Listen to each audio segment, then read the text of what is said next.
Let me welcome you to the Pennsylvania County Board of Supervisors business meeting, Tuesday, November 15th, 2022, 7 p.m. Board meeting room, 39 Bank Street, Chatham, Virginia. Mr. McCluster, would you call the roll, please? Mr. Cheshire? Here. Mr. Dalton? Here. Mr. Dudley? Present. Mr. Scares? Here. Mr. Tucker? Here. Mr. Warren? Here. Mr. Ingram? Present. I'm going to add 2B to welcome our newest colleague, Mr. Tucker, to the board. It's a pleasure to have you, sir, and look forward to working with you. It's good to be here, sir. Thank you, sir. If you would, please join us in a moment of silence, please.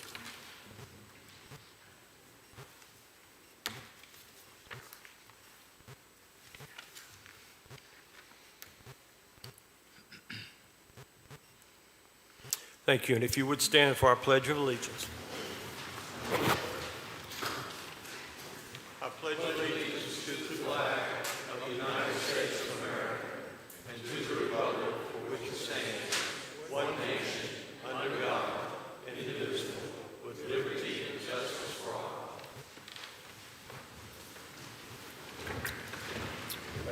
Thank you.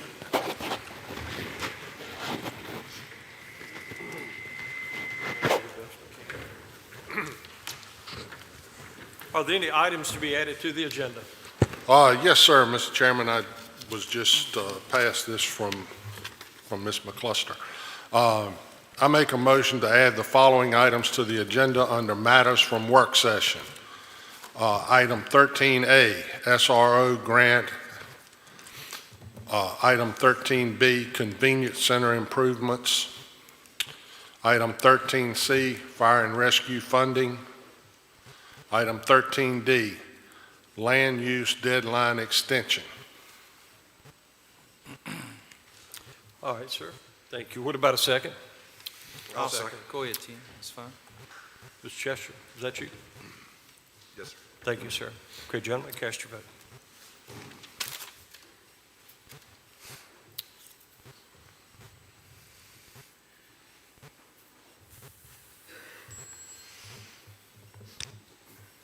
Okay, that is passed. We're down to item 6, approval of the agenda. What about a motion to approve our agenda? I'll make a motion to approve the agenda as presented. Thank you, Mr. Cheshire. I'll second that. Thank you. Any discussion? If not, cast your vote.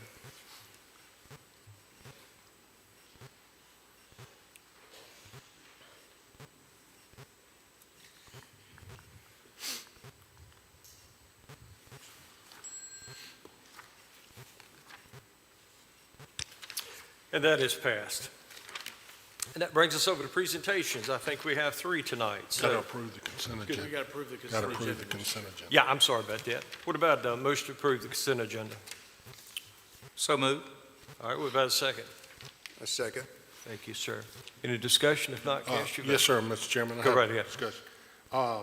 Concerning item 7F, resolution number 2022-11-02, honoring Corey Harville adoption. I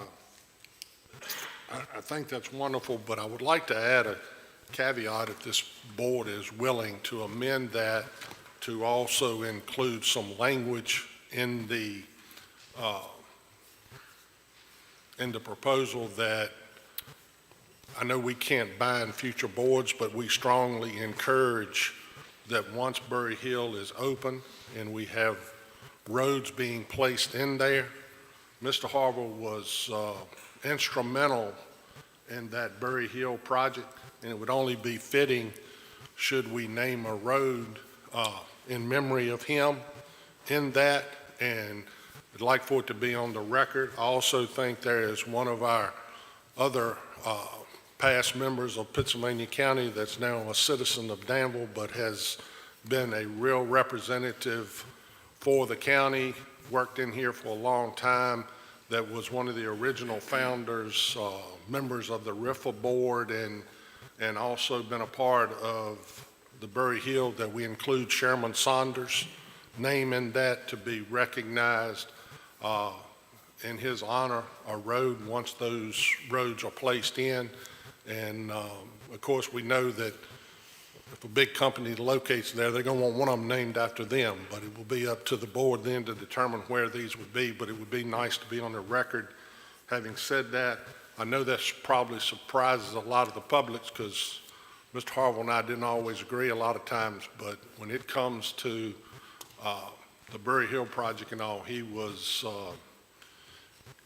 he was very emphatic about seeing that through and pushing for that, and we certainly should recognize his 20 years of service, Mr. Chairman. It's hard for me to argue with that. I totally agree. You probably beat some of us to the punch on that. The only question that I'd have, and with all due respect to Sherman Saunders, he's still living, and so that sort of conflicts with some of the things we've talked In about. honor. I said in honor. All right. Yeah. Okay. We can certainly look at that. Okay. Do we have a second on that? I'll second it. All right. Any further discussion? Thank you, Mr. Warren. Go ahead and cast your vote, gentlemen.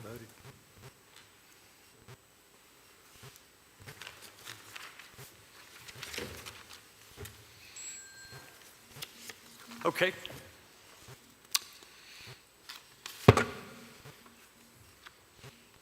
It's a little twisted up a little bit, or is it? Just a little bit. Okay. Okay, we We have got it it now. straight anyway. That's good. All righty. Presentations. Let's see. We have 3. So, gentlemen, join me down front.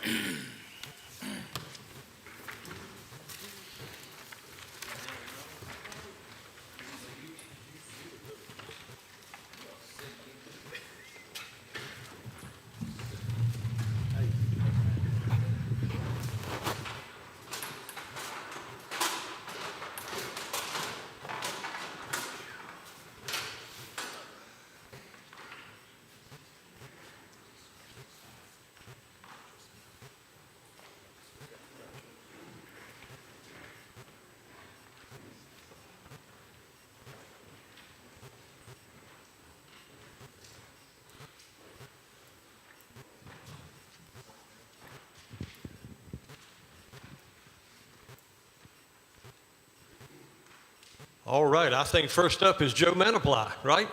All right. It is my wonderful pleasure and honor to recognize an outstanding young man and his family tonight. I have a lot of history with this family. It goes back, I hate to admit it, David, but a little over 50 years. His father and I grew up in the same neighborhood. And he's given me one of these because he don't want me to tell you any of the stories about those. So I certainly won't do that. It is the pleasure of this board, and honestly, we're so proud of you, Joe, for your accomplishments, and also tonight, this resolution honoring Joe Mannapply and actually honoring his entire family. At the Pittsylvania County Board of Supervisors business meeting on Tuesday, November 15th, 2022, the following resolution was presented and adopted. Whereas local native Joe Mannapply is a professional baseball player for the Arizona Diamondbacks of Major League Baseball.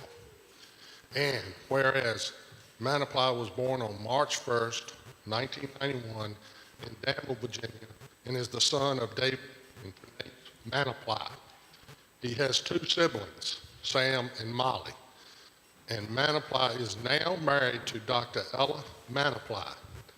They have 2 daughters, Catherine and Emma, and whereas he graduated from Tunstall High School with various honors such as first team All-State pitcher in 2009, Piedmont District Player of the Year in 2008 and 2009, first team All-Regional 4 pitcher in 2008 and 9, first team All-Piedmont District pitcher 2007, 2008, 2009, with his high school career pitching record of, listen to this, see Coach Shelton back there, he knows this already, 31-1, career strikeouts of 328, and career ERA of .97. Just blows my mind. And whereas Mannapply was drafted by the New York Mets in the 48th round of the 2009 Major League Baseball draft from Tunstall High School, He did not sign with the Mets and attended Virginia Tech to play college baseball. In 2011, he played collegiate summer baseball in Harville Mariners of the Cape Cod Baseball League. After his junior season, he was drafted by the Philadelphia Phillies in the 28th round of the 2012 Major League Baseball draft. He again did not sign and returned to Virginia Tech for his senior season. While at Virginia Tech, he went 20-16 with an ERA of 4 and 227 strikeouts in 64 games, 47 starts over 4 seasons from 2010 to 2013. And whereas after his senior season, Mannapply was drafted by the Detroit Tigers in the 27th round of the 2013 Major League Baseball draft. He made his professional debut that season with the Connecticut Tigers. After starting his career as a starting pitcher, Mannapply became a relief pitcher in 2014. He started the season with the West Michigan Whitecaps and was later promoted to the AA Erie Sea Wolves. Mannapply was called up and made his major league debut on September the 3rd, 2016, and whereas on January 20th, 2020, Mannapply signed a minor league deal with the Arizona Diamondbacks, and on September the 1st, 2020, the Diamondbacks selected Mannapply's contract to the active roster with the 2020 Arizona Diamondbacks. Mannapply appeared in 4 games, and whereas for his 2022 season, he pitched in 29 games with an ERA of, listen to this, in the major leagues, .34. Through 26 and 2/3 innings, he gave up only 1 run with 1 walk and 26 strikeouts.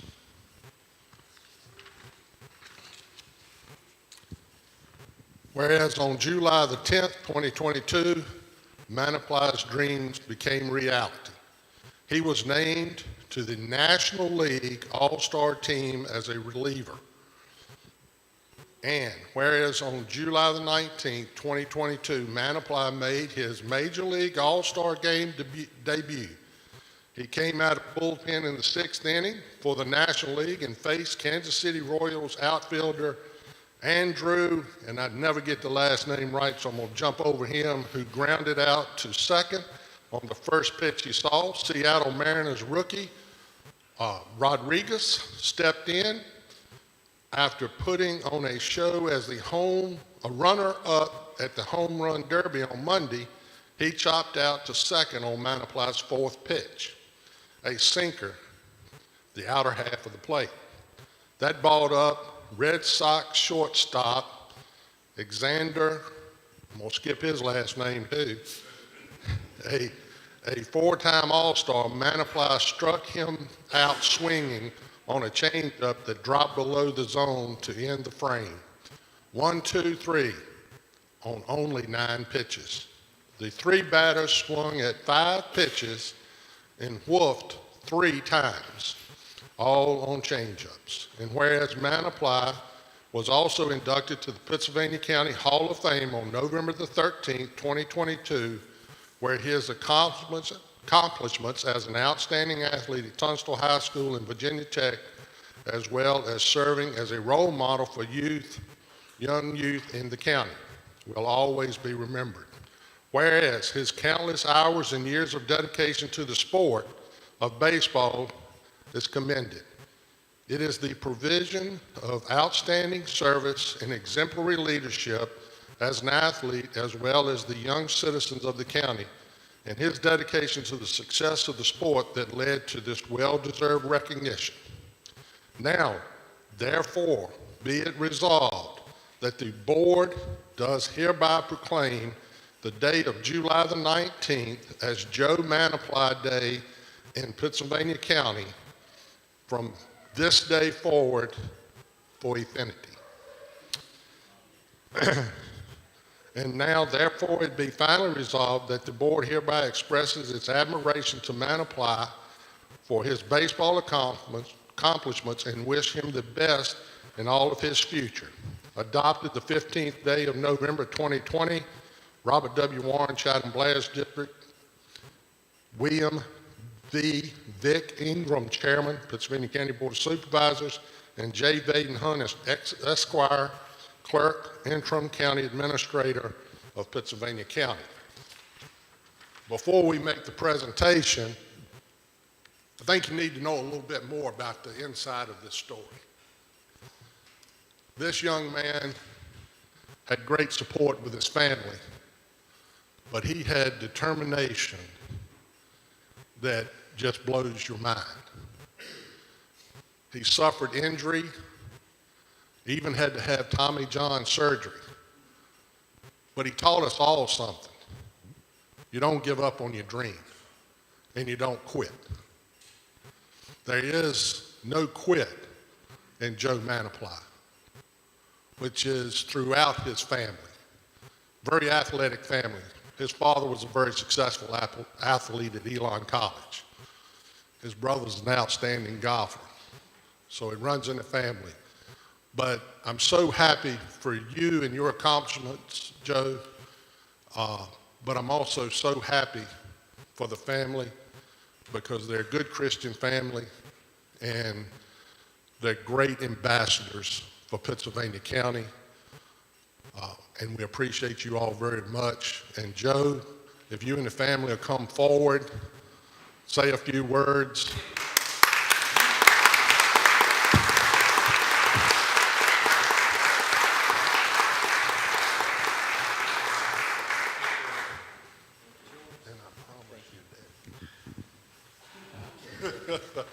Thank you, sir.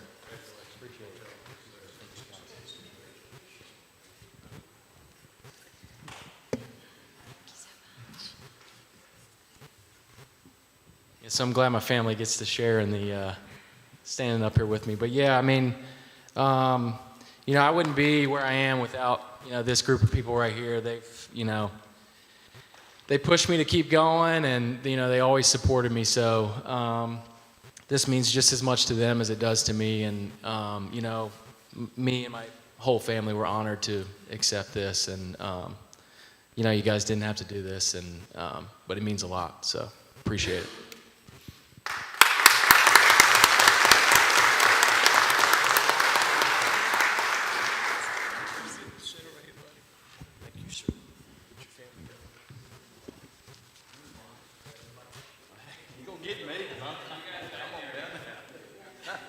Stand up to this.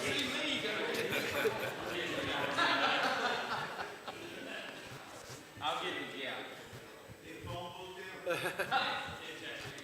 Even their shoulders are taller now.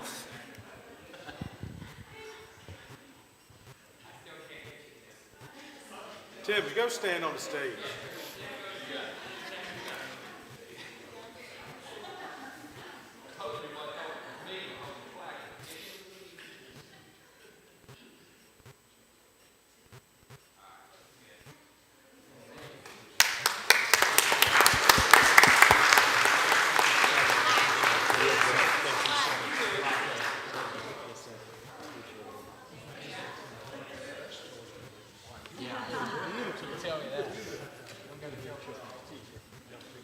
Bye, thank you so much.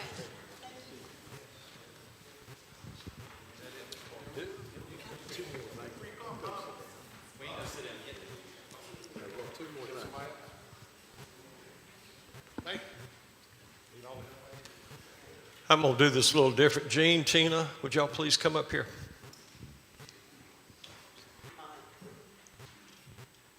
Okay, hold that for me.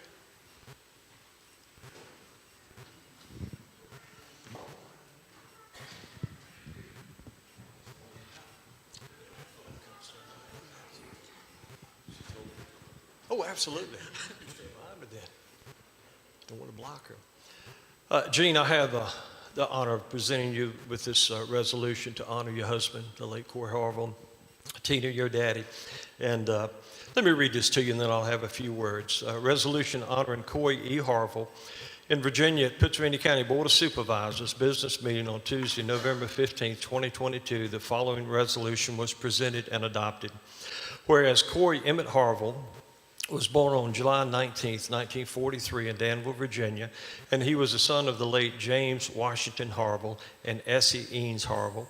And whereas Harville attended Whitmore Farm Life High School and later proudly served in the U.S. Navy during the Vietnam War, and whereas Harville married the former Jean Daniel Scarce on June 10, 1989, and they lived on their beloved Riverbend Farm for 33 years, and whereas he was a member of West Main Baptist Church where he served as a deacon, and whereas Harville also worked at Goodyear Tire and Rubber Company for 32 years before he retired, whereas he served on the Pittsylvania County Board of Supervisors for 16 years, serving as chairman for 6 years. He also held the position of chairman for the Metropolitan Planning Organization, Danville Pittsylvania Regional Industrial Authority, and the Pittsylvania County Service Authority. And whereas Harville was also a member of the Pittsylvania County Planning Commission, Fire and Rescue, Emergency Medical Service Advisory Committee, and a member of the Danville Lifesaving Crew Board of Directors, where he was instrumental in establishing the Riverbend Volunteer Fire Department, where he volunteered for numerous years. And whereas he was a faithful and loyal member of his community, and he enjoyed hunting, gardening, farm life, and one of his greatest pleasures was having people enjoy the park along the Dan River. Now therefore, be it resolved, as he was an honored and respected county citizen, that the board expresses its sincere regret and grief over Harville's loss. And be it further resolved that the board expresses its condolences to Harville's family for their great loss. And be it finally resolved that the board directs that a copy of this resolution be given to Harville's family, adopted this 15th day of November, 2022. William V. Ingram, Chairman, Pittsylvania County Board of Supervisors. J. Vaden Hunt, Interim County Administrator. It's my honor to present you with that, Gene. Thank you so much. And also have one more presentation. I held this one, but this is a resolution from RIFA, which is the organization we own the mega park, which Corey was a big part of. And I'm so grateful that Mr. Warren brought up what he did about naming something down there after Corey. I think I've that's. still got all the maps. Do you really? Well, anyway, let me give this to you, Tina. And if you'd like to say something, by all means. Thank you so much. I appreciate it. It's an honor that you recognized him. And I appreciate it. I really do. Thank you, Gene. Tina, do you have anything? Thank you so much for recognizing my dad.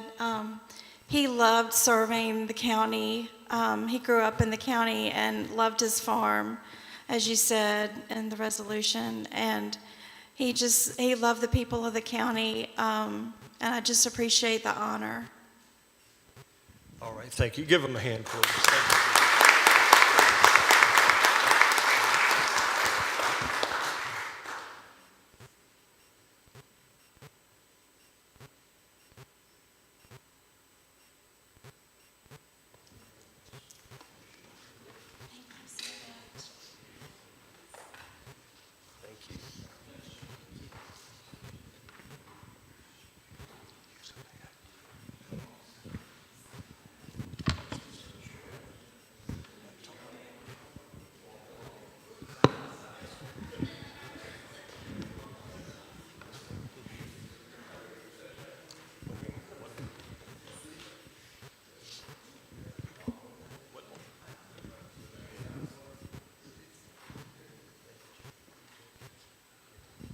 Okay, one more. Let's see, Chief, you and Tim, come on up here, please.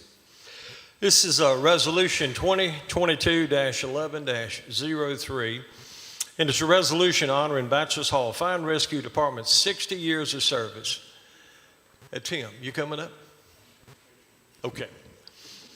Tim, it's my honor to present you with this resolution, and it reads, at the Pittsylvania County Board of Supervisors business meeting on Tuesday, November 15, 2022, the following resolution was presented and adopted. Whereas the Bachelors Hall Volunteer Fire and Rescue Department is celebrating 60 years of dedicated service in providing fire and EMS protection to the Bachelors Hall community, and whereas Bachelors Hall was chartered and formed in 1963 And whereas the original location of Bachelor's Hall was Route 863 Berry Hill Road, and whereas the first active fire chief was Charlie Merchant, and the fire department had approximately 23 active members, and whereas the department's first call was a brush fire on Melvin Gray's farm, and whereas on November 19th, 2013, Bachelor's Hall was officially recognized by the board as a medical transport agency within the county, thus enabling it to further broaden its services to the citizens in the Bachelor's Hall community.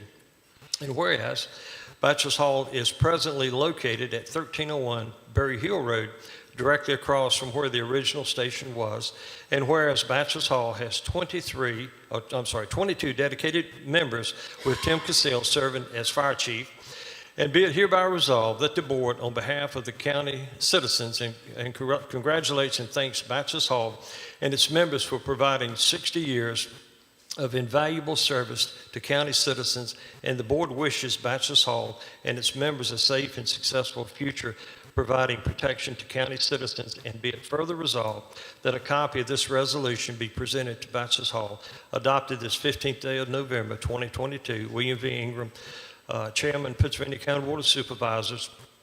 J. Vaden Hunt, Interim County Administrator. Okay.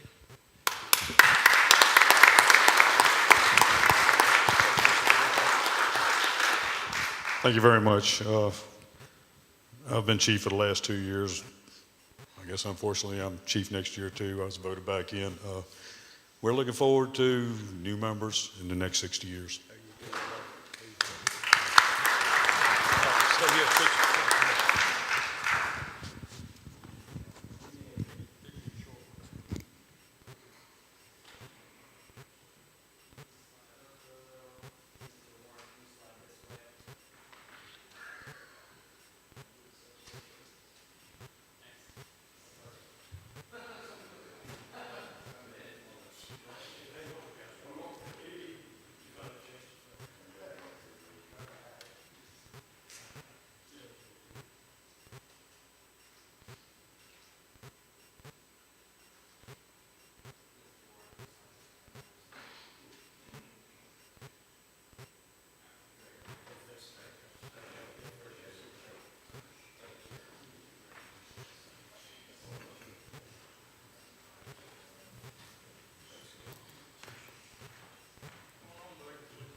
I'll tell you a couple of those foreign names.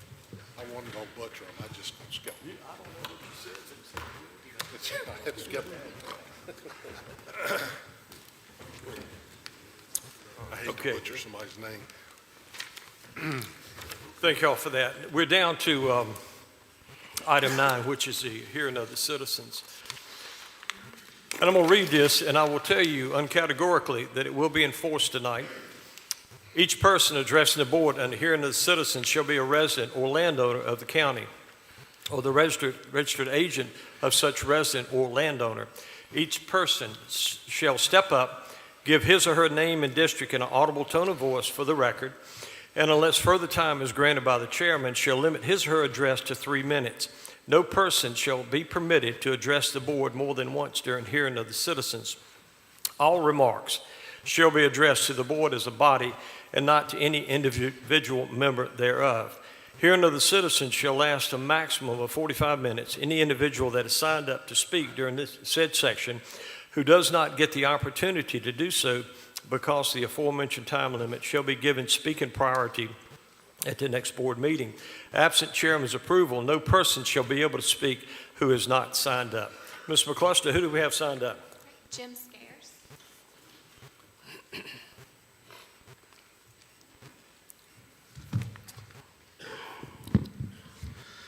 Good evening. My name is Jim Scares, and I live in the Westover District. Tonight, I would like to talk about the BOS chairman's favorite special interest group, fire and rescue agencies. According to some in this county, Scares, your time is up. Sit down, sir. according to Mr. Scares, sit this down, county, please. Now that the Mr. Scarce. deciding vote and most important member of this board has been Gentlemen, appointed to the escort him Bannister out. District, it is no surprise to see that the chairman is once again trying to give Mr. more of our tax Kill his dollars mic, to the Scott. special interest group. For county residents that have been Mr. following Scarce. this little soap opera, they will remember that thanks to this Hey, Scott, would y'all kill his mic? And if he will not leave, go ahead and charge him with trespassing. this agency has done away with. Thanks to this financial oversight. Mr. Scarce, I warned you before you stood up that we have conditions by which people are going to speak. Any member of this board, I'm making a statement, and if you deny me my First Amendment rights, I will have a lawyer sue you in this board. For the citizens present, for 8 of 10 months, he has stood before us and attacked one of us or all of us. And I just read this disclaimer, and it's not fair to let anybody abuse this process. It has nothing to do with the First Amendment.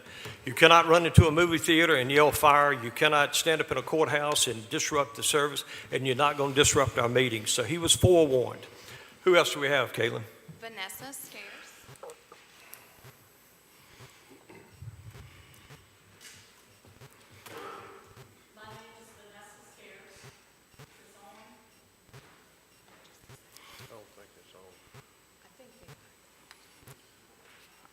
We'll get cut off with it. Jim said that's for the church.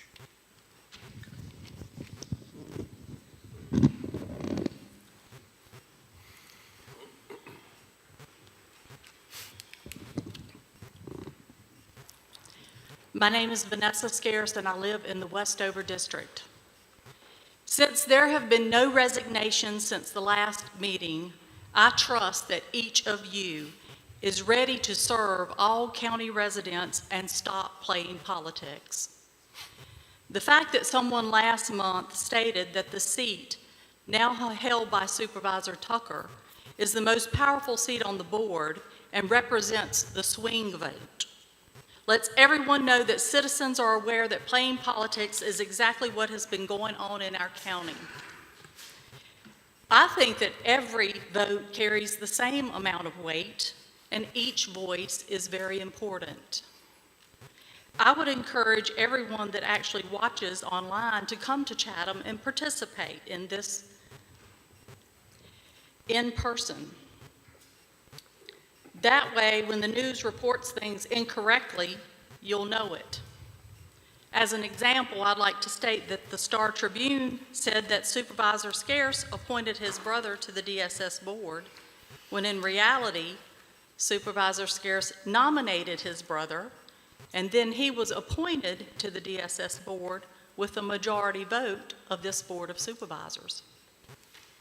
Citizens, is it not time for some truth, the whole truth, and nothing but the truth, so help me God, when it comes to news outlets and leaders? False news narratives and half-truths from elected officials have gotten this country into a huge mess. And if things don't change quickly, this county is headed in the same direction. Since last meeting, I hope that each member of the board has set aside time for self-reflection and that there is no room in Pittsylvania County for personal agendas or favors to special interest groups. It's time to focus on the good of the entire county, leaving the past behind and looking forward to a better future, overcoming our differences peacefully, but not at the expense of the citizens. Colossians 3, verse 23 and 24 states, "Whatever you do, work with your whole heart as you're working for the Lord and not for men, since you will receive an inheritance from the Lord as your reward." And of course, we could use a little bit of the golden rule around here from the Sermon on the Mount, which states, "Do unto others as you would have them do unto you." Matthew 7, verse 12. I certainly hope that each of you will think about that verse when it comes time to vote on the RV Palace. Unless, of course, you would like an RV Palace in your backyard.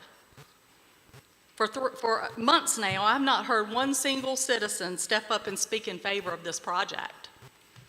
But the worst part is, the Westover District Supervisor and its residents found out about the RV Palace in September when other people in Pittsylvania County knew about it as early as May of this year. So unfair. I want to end with a reminder from Galatians chapter 6, verse 7, which says, "Do not be deceived. God is not mocked. Whatever a man sows, that shall he reap." Pastor Tucker, welcome to county governance. I trust that since you were a pastor before you were a supervisor, that all citizens can count on you to work here for the Lord, that you will not be influenced by men, but by God. Ms. Scarce, we've asked you not to address any specific member, and you've gone over by 50 seconds. I hope Thank you. that you find your position one that you want to seek election for and campaign for in 2023. Thank you for your time. Kaylin, who else do we have? That's all, Mr. Chair. All right, thank you so much. We're down to item 10, which is public hearings. Pursuant to Article 5, Division 6 of Pittsylvania County Zoning Ordinance, the Board of Supervisors has been empowered to hear and decide specific zoning issues and zoning map changes in support of said ordinance. In accomplishing this important task, the board is responsible for promoting the health, safety, and general public welfare of the citizens of Pittsylvania County.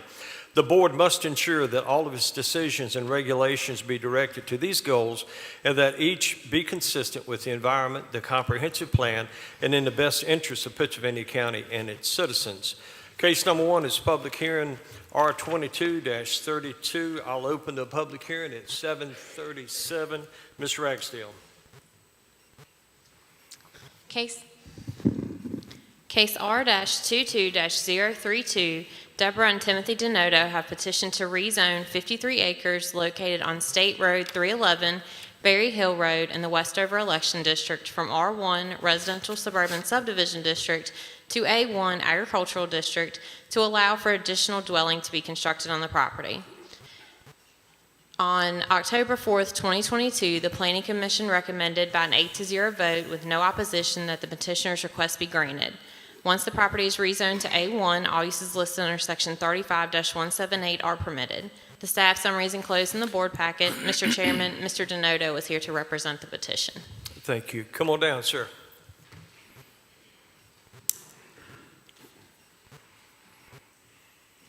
Good to have you. Just make sure you speak into the mic for us.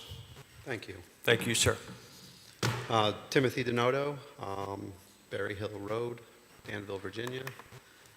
We just looking to have our kids come back onto the property and like to make it a little easier to subdivide a little piece of the property off for them to build a home. Yes, sir. Okay. Thank you. Anything else? No, I don't think so. Thank you. All right. Anybody else, Emily, to speak? No one is. Okay, thank you. Mr. Spears, I think this is your district. You can close it. I'm going to close the public hearing at 7:38 p.m.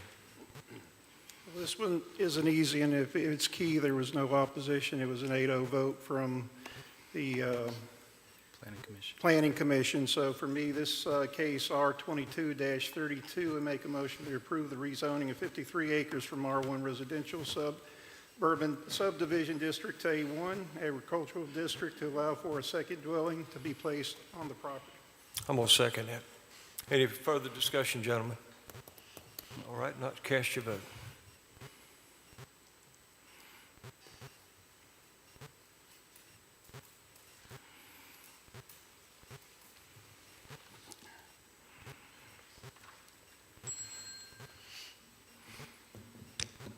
All right, sir, your property has been rezoned. Thank you. You can stay or you can leave.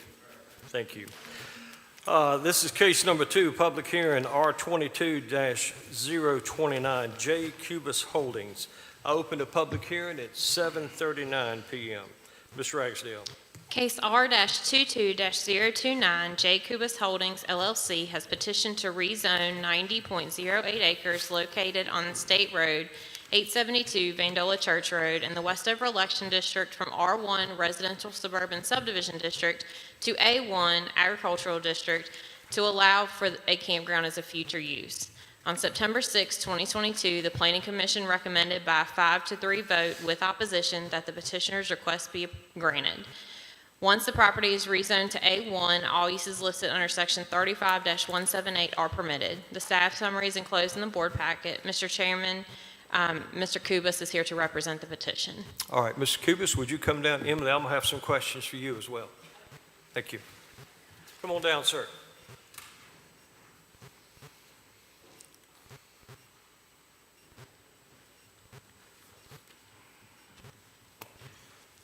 Good evening, Mr. Chairman, Good morning, sir. Good evening.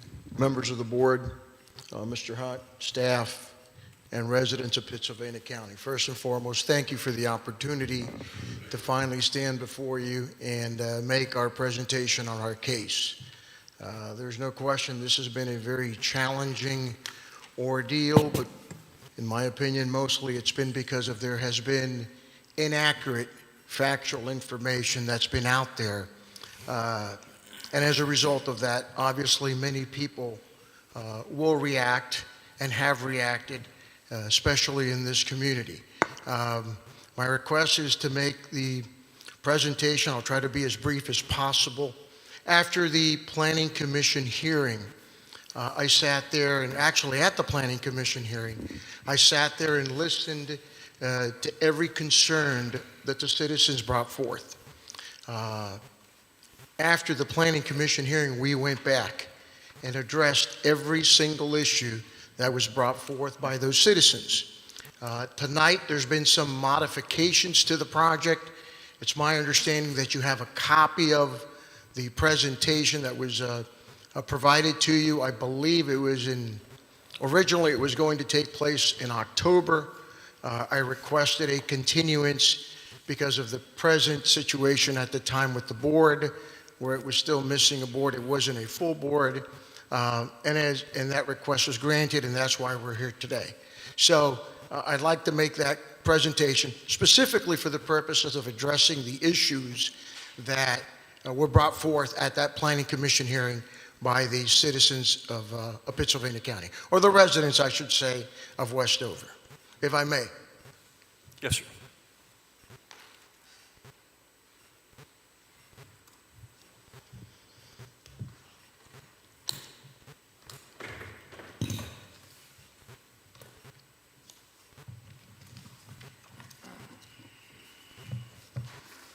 Back in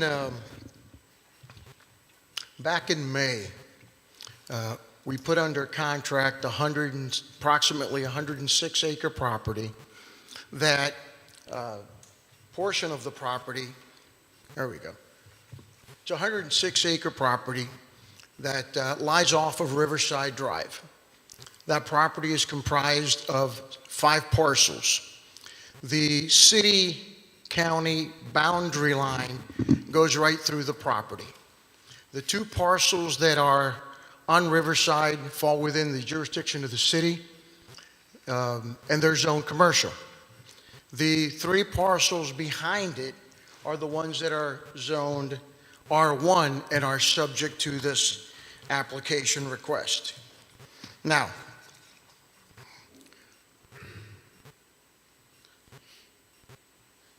the first thing I did when we looked at this property, as I do with all of our, as a matter of fact, in the way we operate, is we looked at what does the law say? What do the statutes of the Commonwealth say when it comes to rezoning? What are the county ordinances? Specifically, what is the county ordinance with respect to rezoning? Chapter 35. What does the comprehensive land use change state? When we designed this project, or initial submittal application request, one thing that you will notice is that it is very detailed. It addresses every issue with a copy of the citation of the section of the ordinance, so it's simple to follow, and more importantly, it's simple to confirm.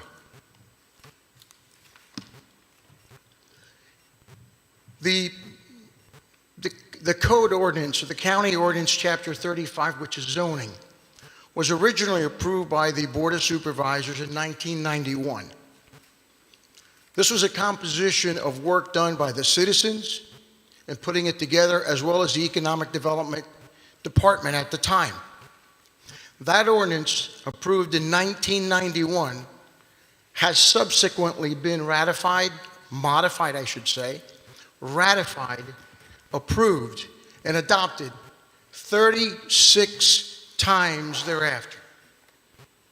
As recently as April of this year was the last time that ordinance was ratified by this board. This board has taken Chapter 35, approved it, and ratified it 36 times over a 21-year span. So that is what I call the law, the ordinance. That is how we proceeded to develop this property. In the comprehensive plan, you'll see the future land use map. It's very important to note what that is. The future land use map, let me get my eye.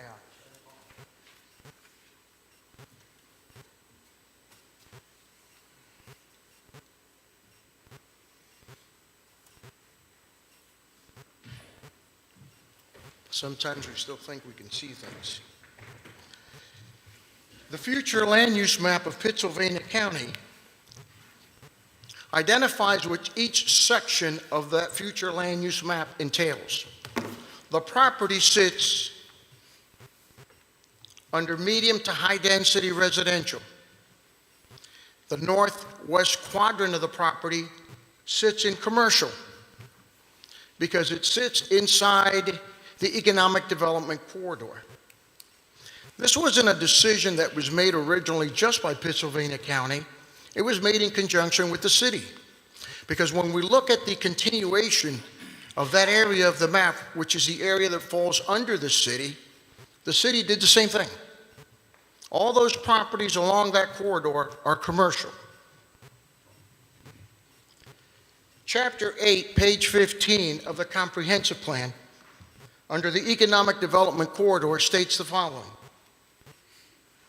This economic development corridor should be the primary focus, not secondary, not after the thought, primary focus for economic development in the county due to its transportation access and public utility availability.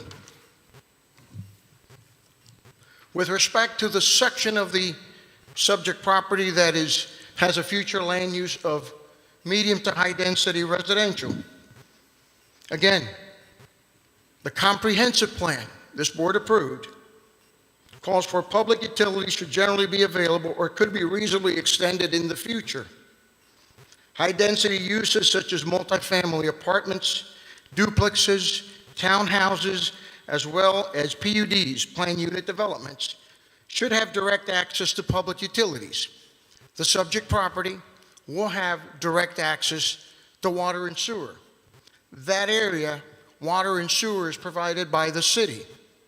The city has already advised that is somewhere between 600 and 900 feet away from the mouth or the entrance of where the resort potentially will be.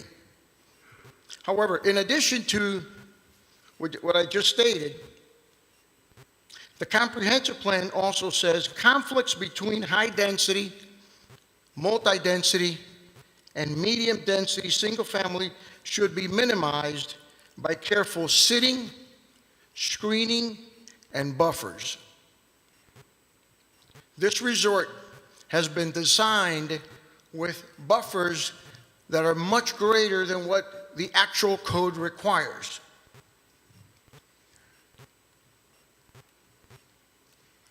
On the commercial portion of the future land use, the comprehensive plan states as follows. Some areas with this designation may be transitioning from residential to commercial.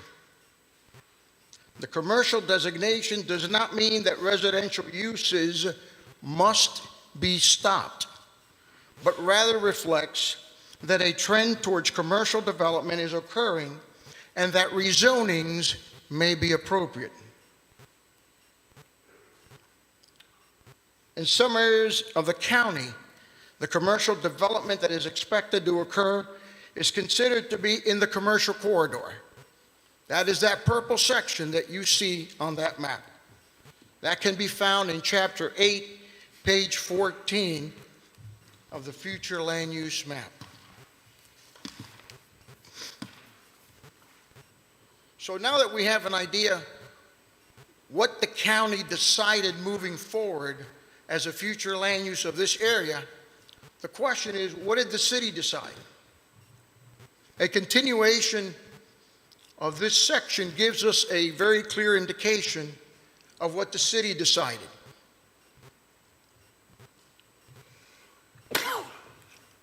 You have commercial properties on both sides of Riverside.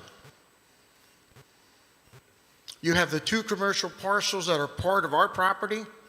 You have a 3rd or 4th commercial property going south. And then you've got a planned shopping center commercial district across the street. The total of all these commercial properties, one in front of the other, is close to 60 acres. So this is important not only to recognize that it's a continuation of the economic development corridor, but it's also very important to recognize it at the time we look at the character of the neighborhood.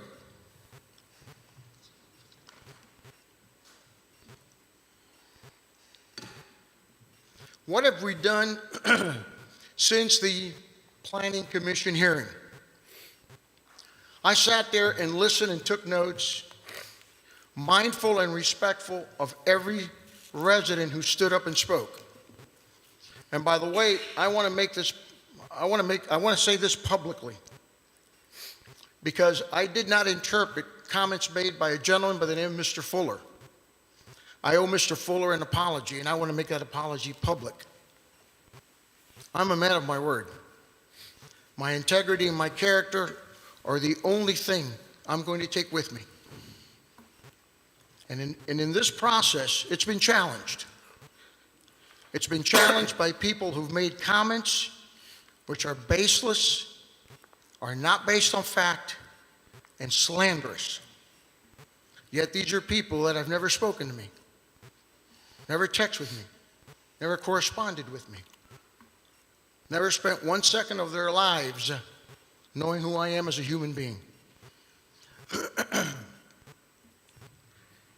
The RV resort, since the Planning Commission hearing, the dark green that you see around it is the extensive buffers, undisturbed forestal buffers.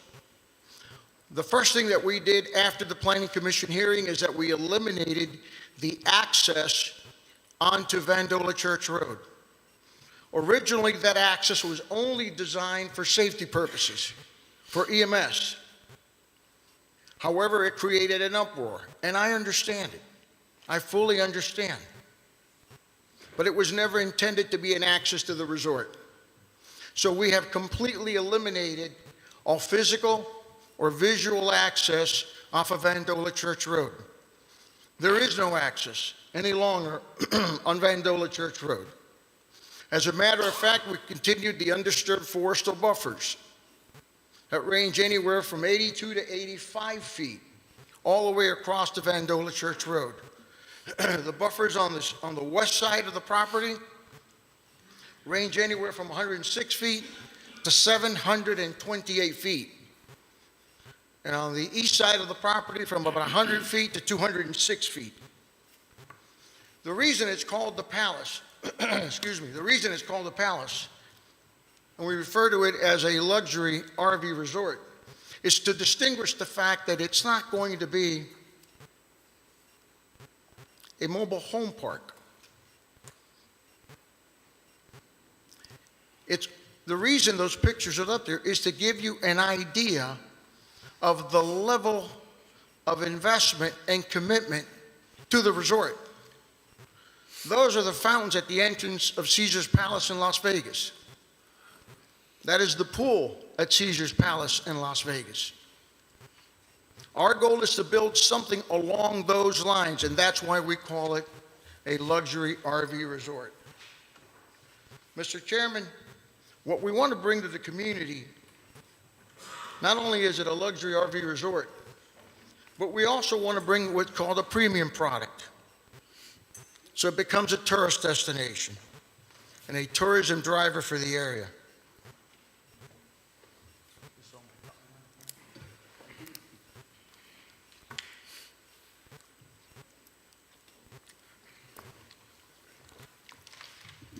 Thank you, Mr. Hunt.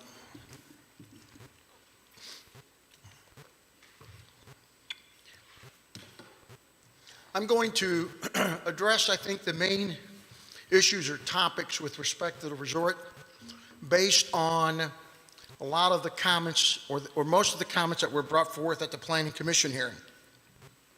Except I've added the bottom three. I'm going to discuss density, the compatibility, the traffic, the noise. I've added the character of the neighborhood.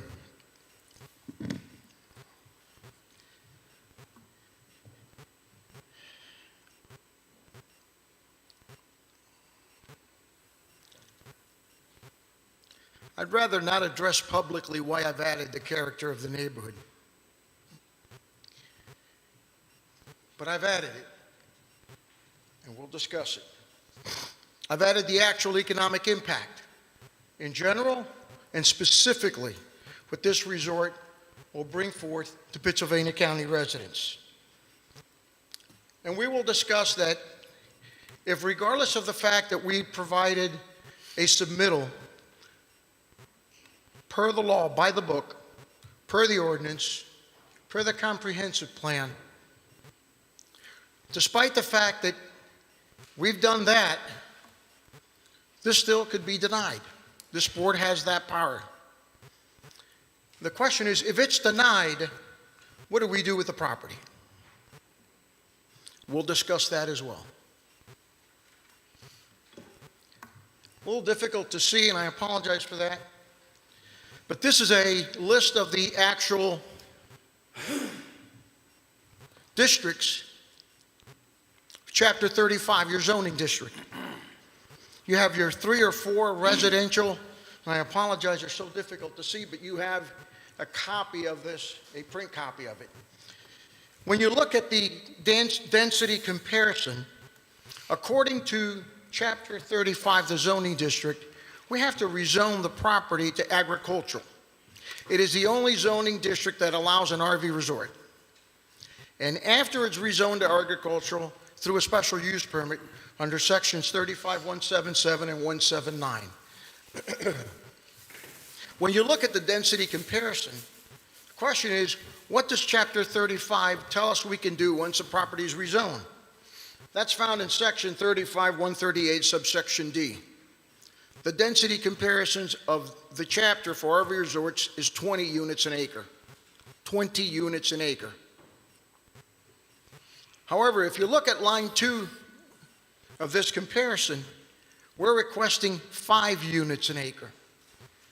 We're requesting 25% of what Chapter 35-138, subsection D allows us to develop an RV resort. 5 units an acre. That's 25% of 35-138. And that's the reason we get to the 454 sites of the RV resort. When you compare it to the other residential districts, your suburban, your multifamily, your PUD, and your mobile home, you immediately see that it's extremely compatible and close to what's already there. Because what's there is R1. And under the R1 district, you're allowed 4.356 units per acre. If you have one, under Chapter 35, if you bring water and sewer, you're allowed to develop 10,000 square foot lots. That translates into 4.356 units per acre. We're requesting 5. Almost the same exact amount that is already there. And only 25% of what Section 35-138, subsection D allows us, which is the RV resort density code. When you look at, in comparison to the other residential districts, multifamily's 13 units an acre, we're only requesting 5. PUD is 8 units an acre, we're only requesting 5. Mobile home parks is 7 units an acre, we're only requesting 5. The next issue is compatibility. Again, Chapter 35, which is the zoning district,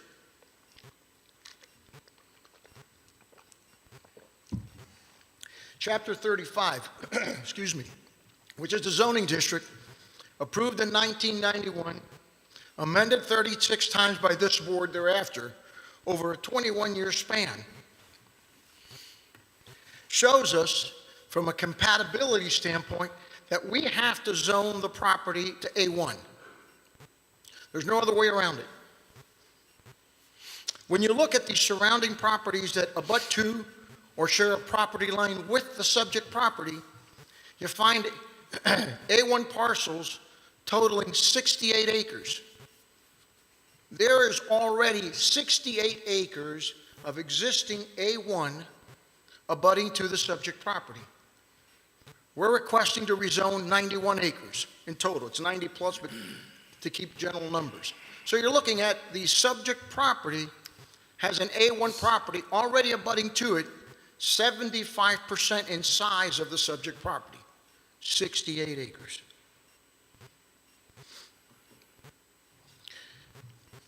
The next issue is traffic, and this was probably one of the most important issues I heard from the residents of the area at the Planning Commission hearing. Again, what we've done, we went back to the drawing board, eliminated all access onto Vandola. The resort will have no access onto Vandola. Its only access will be through Riverside Drive, which is where the main entrance is located. What I've also done at the main entrance is we've added an additional fire lane to ensure that I meet the standards of safety, even though the Code of Ordinance or the comprehensive plan don't require one. I've added another lane for a fire lane by removing the access in the back, whose purpose was only for emergency vehicles.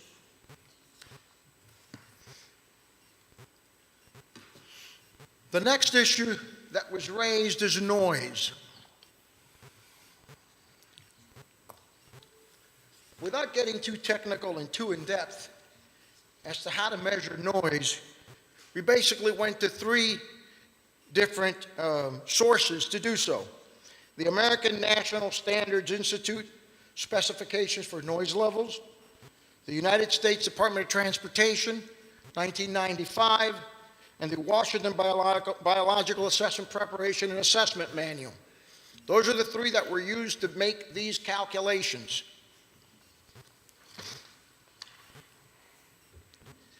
When we designed the resort, we designed the areas that we felt would create the noise, meaning the amenities, in the center of the resort. That's that yellow triangle in the center of the resort. We did so for the main reason of keeping any noise generated by this area as far away from our residents. When we took dimensions from the center of that triangle to the surrounding properties, immediately we realized that they were anywhere between 1,200 linear feet to over 2,100 linear feet away. When you come to think about that, you're looking at the length of 3 to 4 football fields in one direction, the length of 7 football fields in the other direction.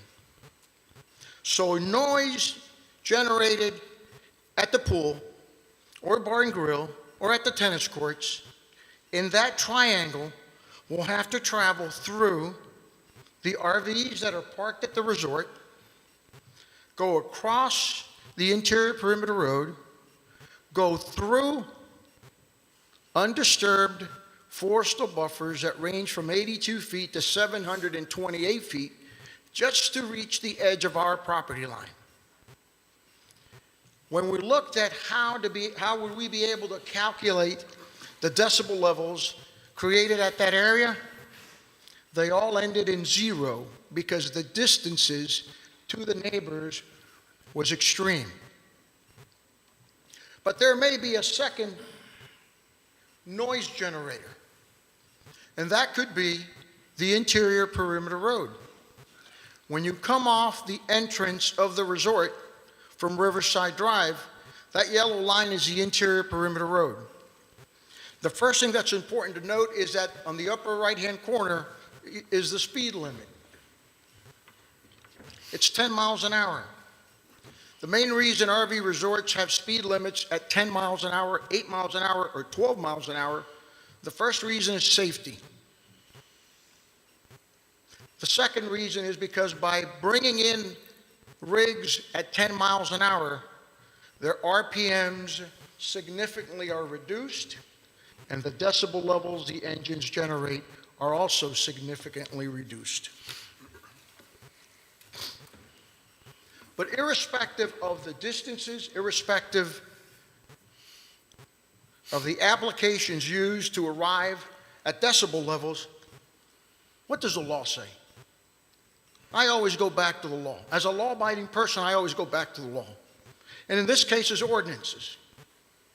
What does the county ordinance say? Chapter 41, section 41.6 tells us, by the way, it's called the noise ordinance. It tells us that if you are in a residential or agricultural district, the loudest permissible decibel levels are 57 during daytime from 7 a.m. to 10 p.m. and 52 during quiet time, which is from 10 p.m. to 7 p.m. That's chapter 41, section 41.6. So now we applied the standards of the three entities that I discussed originally. And we did the decibel level test on the four corners of the property from the edge of that road, perimeter road, since it is the noise generator closest to the property line.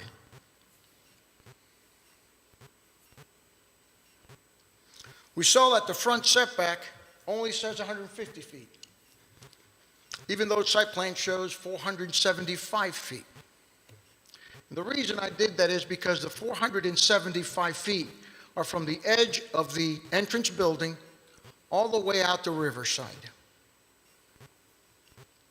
However, from the edge of the building to the subject property that abuts to our commercial property, not the city's, ours, is 150 feet. So not only did I want to be accurate, I wanted to be factual. When you look at the 150 feet, you see that the decibel level, which is the box under the noise level, at 100 feet is 50 decibels. At 150 feet is 44 decibels. And at 200 feet is 38 decibels. Next to it, you have chapter 41, the noise ordinance. When you compare it to the noise ordinance, you immediately realize that the noise level at the front end of the resort is not only lower than your daytime permissible levels, they're lower than your quiet time permissible levels. We did the same thing for the other three sections of the resort. At every single one of them, the noise level is below not only the daytime permissible level as per chapter 41, but also the nighttime permissible levels under chapter 41.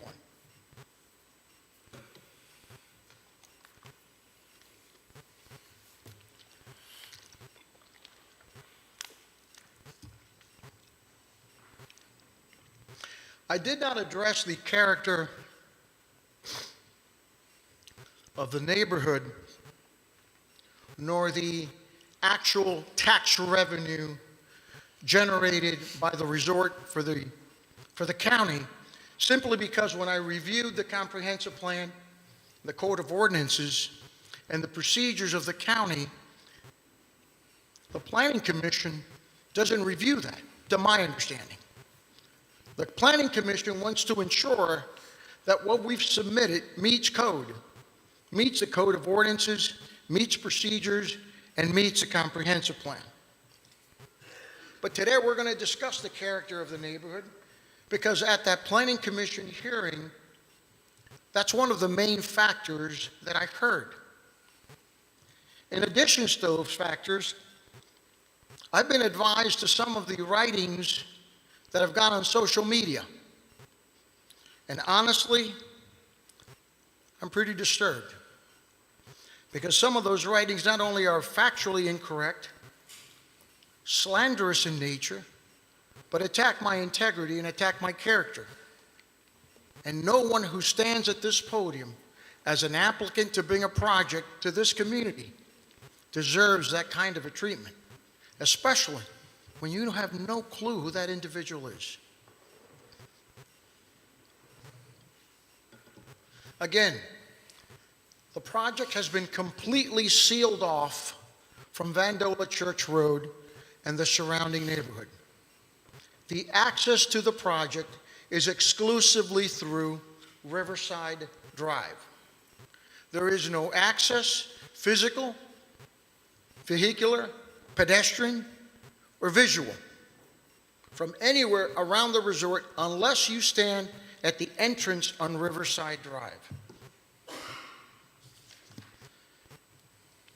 What is the character of this neighborhood?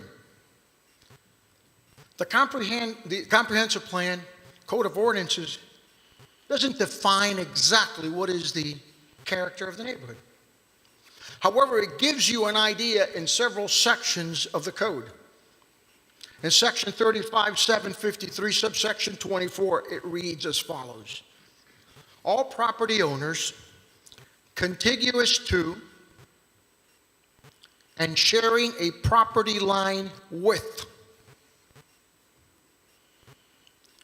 the applicant property, subject property, or whose property is directly across from the subject property.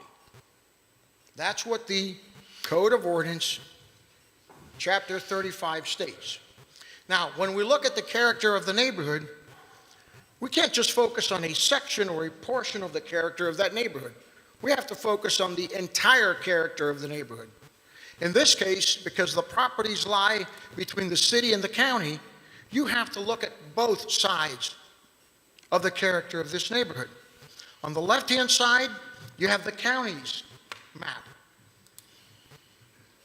The properties that abut to or share a property line with the subject property are R1 and A1. The properties that are across the street from the subject property, as so states 35-753, are also R1. That's the character of the neighborhood on the county side. What's the character of the neighborhood on the city side? The properties that abut to and share a property line with the subject property are commercial. The properties that sit across from the subject property are commercial. Just about 60 acres of commercial. So when you look at the overall character of the neighborhood, you have a combination of everything. How does that compare to what this board has approved in the past? We went back and looked at the other RV resorts in this county. This board has approved 2 RV resorts in this county. Formerly called Sleepy Hollow, it's now called Paradise Lake and Campground. This is a Google Earth map, and again, I apologize, it comes out so dark. This is a recent Google Earth map of Paradise Lake and Campground. The first thing that sticks out from this picture is that it only has one access point. Here I am worried at adding a second access for safety reasons. It only has one access point. That access point is onto Highway 716, which is Keeling Drive. What's the character of this neighborhood that this board approved? When we look at the commercial road in front of it, Keeling Drive, it has commercial. When you look at the property across the street from the subject property, it has commercial. When you look at the abutting properties, the properties that abut to the subject property or share a property line with, R1, exactly the same conditions that we have at the subject property.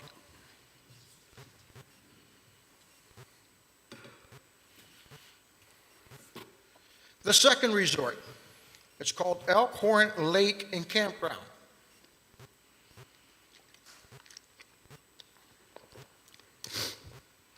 This resort sits at 2500 Elkhorn Road. Again, this is a Google Earth map of the Elkhorn Lake Campground. The first thing that sticks out to me, it's got one access point. There's no secondary access point for emergency vehicles. One access point.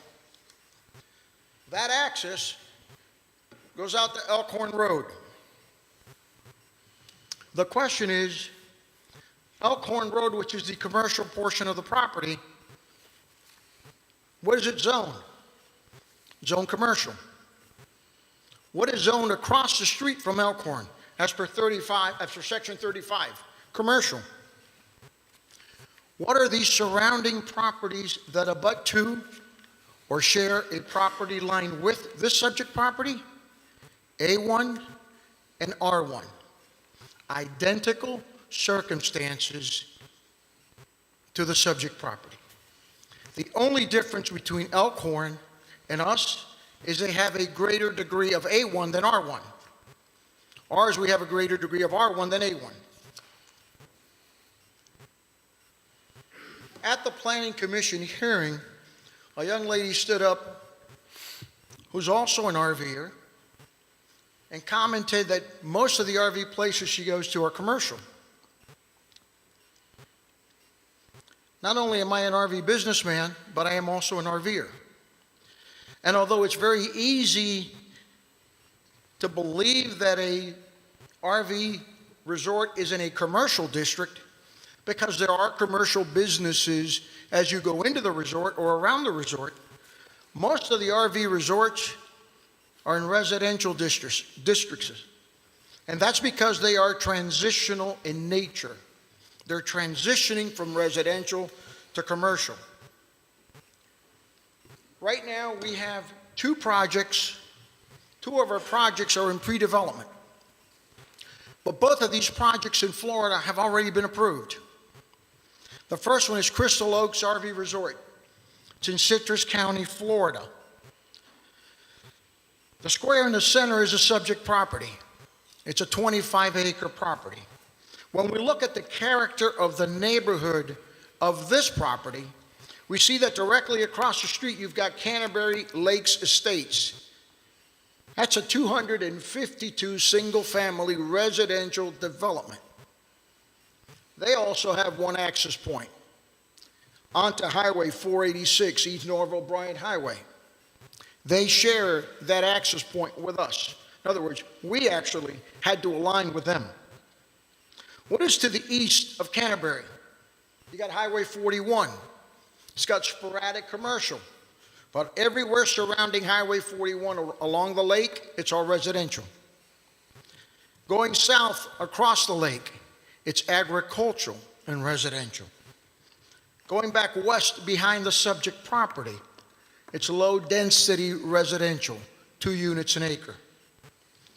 Going further west, catty corner to the subject property, off Croft Road, it's residential, 4 units an acre. the most interesting aspect of the character of this neighborhood is that an abutting property that shares a property line with this subject property is an elementary school. An elementary school,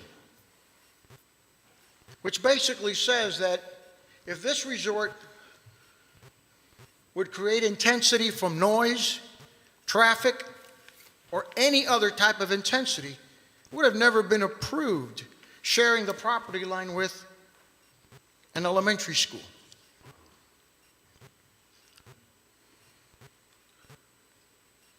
That is the approval letter with the Board of County Commissioners of Citrus County for that project. If any member of the board wishes to see the resolution or ordinance, I'd be more than happy to share it with you. The second project that is in pre-development is in Highlands County towards the center of the state. This is the Highlands County Lake Placid project. This is an RV resort project that's been approved for 280 units. Again, the subject property is the L-shaped property. Directly west of the property is Sunshine Mobile Home Park. It is a 402-unit mobile home development, residential mobile home development. Directly across the street is Alpine. Alpine is a 90-unit residential mobile home development. Directly east of Alpine is a section that's 4 units to 1, residential. Directly across the street, which is State Road 70, that is one of the major evacuation routes of the county that connects the east to the west.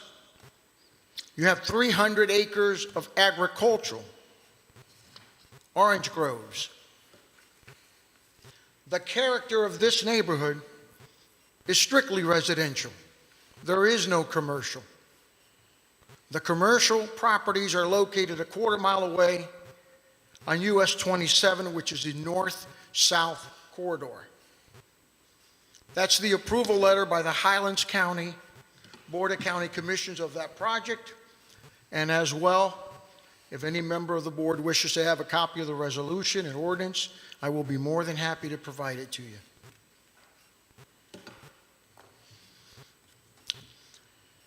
Moving into the economic development. At the Planning Commission hearing, I provided only the general numbers that the RV Industry Association provides the industry. Today I'm going to do the same briefly, but I'm also going to get into in-depth numbers with respect to the transient occupancy tax and the meals tax.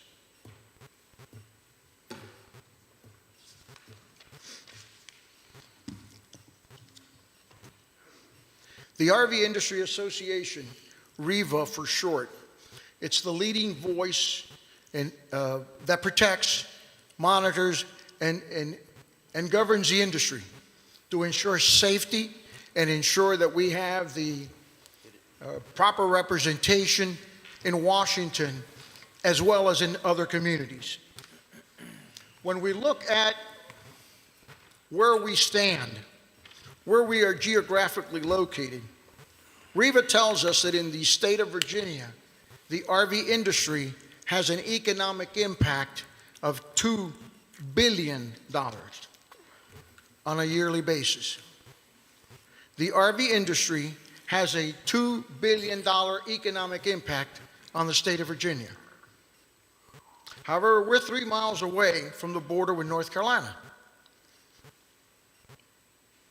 According to REVA, the economic impact that the RV industry has in the state of North Carolina is $3 billion. Below that is the breakdown of how those numbers relate. Whoops. Sorry about that. Pittsylvania County is in the heart again of a $5 billion industry. It's in the heart of an industry that generates $1.7 billion of RV camping and travel.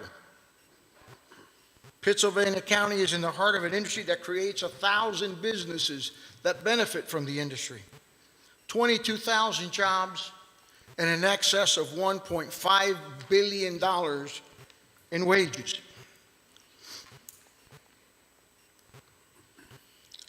Pittsylvania County is in the heart of an industry that generates $327 million of tax revenue.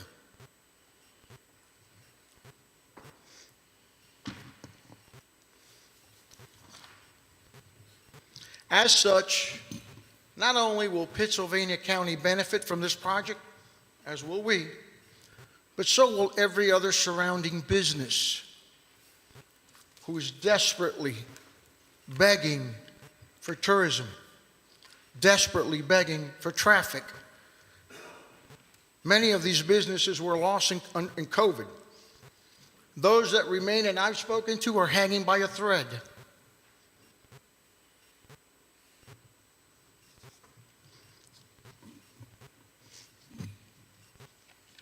But again, I want to go back to what the law says. What does the comprehensive plan say? The economic development.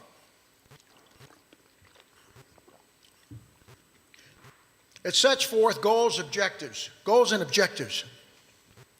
And I'd like to read to you, obviously the goal is to create economic development. What are the objectives? The objectives can be found in Chapter 6, Paragraph 9 of the Comprehensive Plan. Objective 1, continue to expand the Pittsylvania County commercial and industrial tax base. The resort will do that.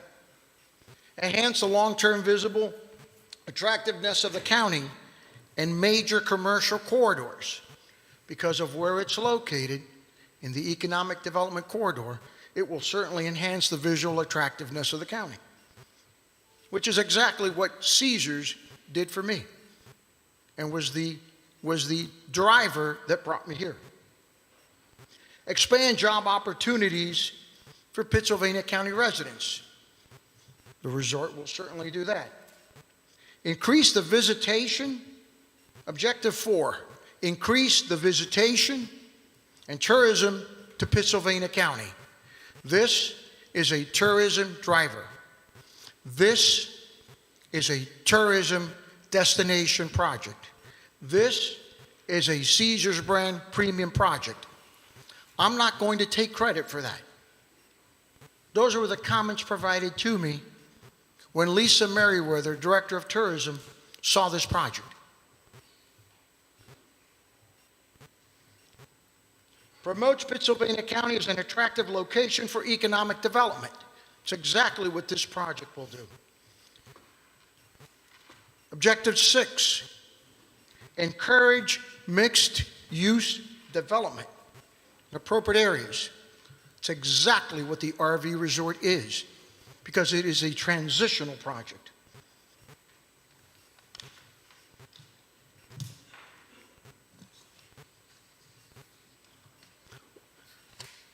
The comprehensive plan also provides 12 strategies. Some of them do not apply, and in the essence of time, I'm only going to touch upon 3. Strategy 6, require landscaping, and to the extent practical, the preservation of existing trees and vegetation in all new economic developments and redevelopments. Well, that's exactly what we are doing with these extensive and undisturbed forestal buffers. Participate in developments of events and facilities designed for both to bring visitors to the area during shoulder season or off season, and to encourage visitors to remain longer. This resort is a high-end tourist destination designed to do exactly what Strategy 7 has in the comprehensive plan. Strategy 12, provide opportunities for the mixing and integration of different types of uses, both business and residential, with a single development under a coherent overall master plan. That's exactly what you have that makes up part of this submittal.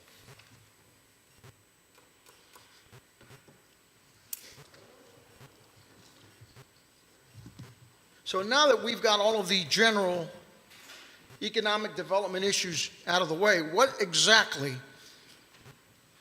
or how much exactly, will this resort provide for the citizens of Pittsylvania County?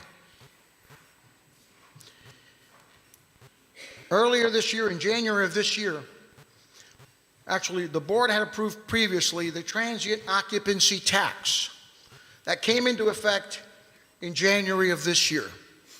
The occupancy tax is a 4% tax on all hotel rooms.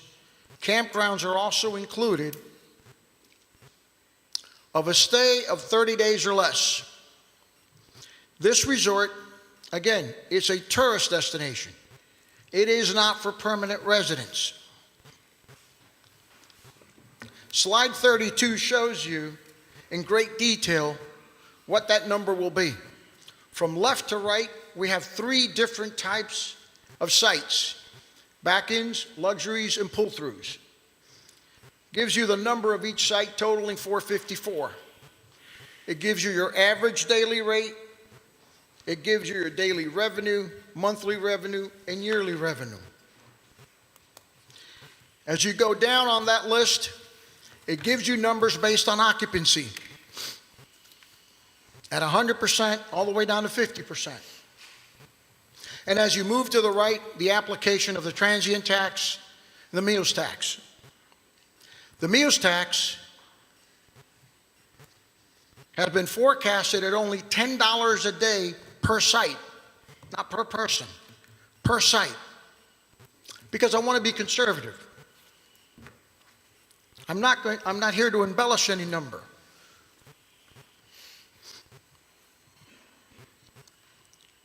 As such, in transient tax and meals tax, the resort will generate for Pittsylvania County anywhere from just under $900,000, $881,798 to be exact, to just under $500,000 or just under $450,000 at 50% occupancy.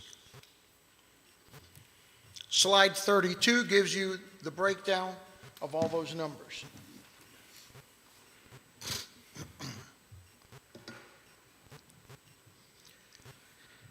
Despite the fact that we have provided an application submittal that goes into great detail by the book, in accordance to the law, in accordance to the comprehensive plan, in accordance to the Code of Ordinances, more specifically Chapter 35, again, which this board approved in '91, has ratified, amended, and adopted 36 times thereafter over a 21-year span. Despite that this has been submitted in accordance with the law and in accordance with the vision of this county, if the project is denied, what do we do with the property? The property as it sits there today is zoned R1. That's residential, suburban subdivision.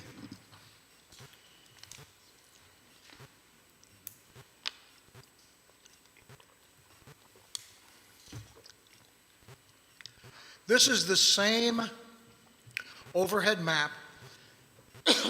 This is the same overhead map of the RV resort, except that now it's been modified to a residential subdivision. The first thing I'd like to point out is that the white dotted lines are the same utility easement to bring in water and sewer provided by the city in the area. The shaded purple properties are the existing commercial properties that form part of the overall property. The property at the corner, which would be the third subject property of this submittal, now is shown as purple. And subsequently, we would request a rezoning to commercial for the simple reason that it makes the most sense. It abuts to existing commercial, and it sits inside the economic development corridor, which everything is commercial. The green area is where the residential development will take place. Now, the three arrows are not to be misinterpreted. That doesn't mean it's going to have three access points on Vandola. Again, this hasn't been designed. What it does mean is that just like every other property on Vandola, who Chapter 35 gives it by right under the R1 designation, the residential development will have all of its access through Vandola Church Road, just like every other property, because it's also zoned R1. Again, we go to the law. What does the code say? Section 35-221 and Section 35-224 tell us specifically what we can do with an R1. 224 breaks it down into whether you have water and sewer, and indicates that if you have water and sewer, you could develop properties or lots of 10,000 square feet. If you have water or sewer, 15,000. If you have neither, 20,000. That's Section 35-224. The setbacks are 35 feet in the front, 30 foot in the rear, and 10 on the sides.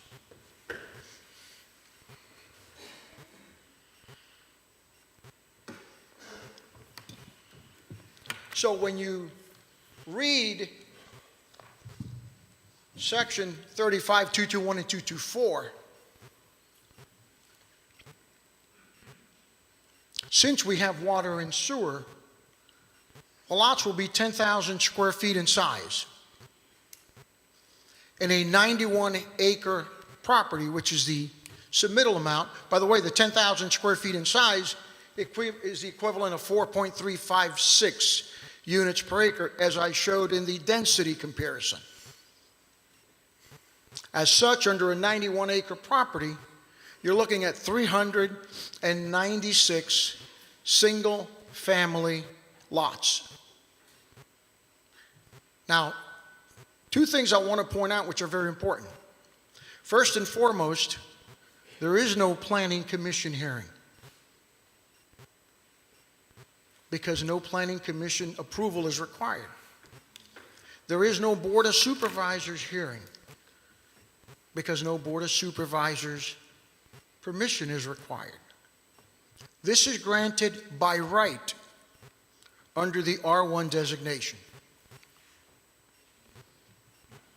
So you would get 396 residential units. According to the U.S. Census Bureau, the question is, how many, let's address traffic. How many cars will be involved or be associated with those 396 residential units? For that, we went to the U.S. Census Bureau for 2020. In Pittsylvania County, there's 2 vehicles per household.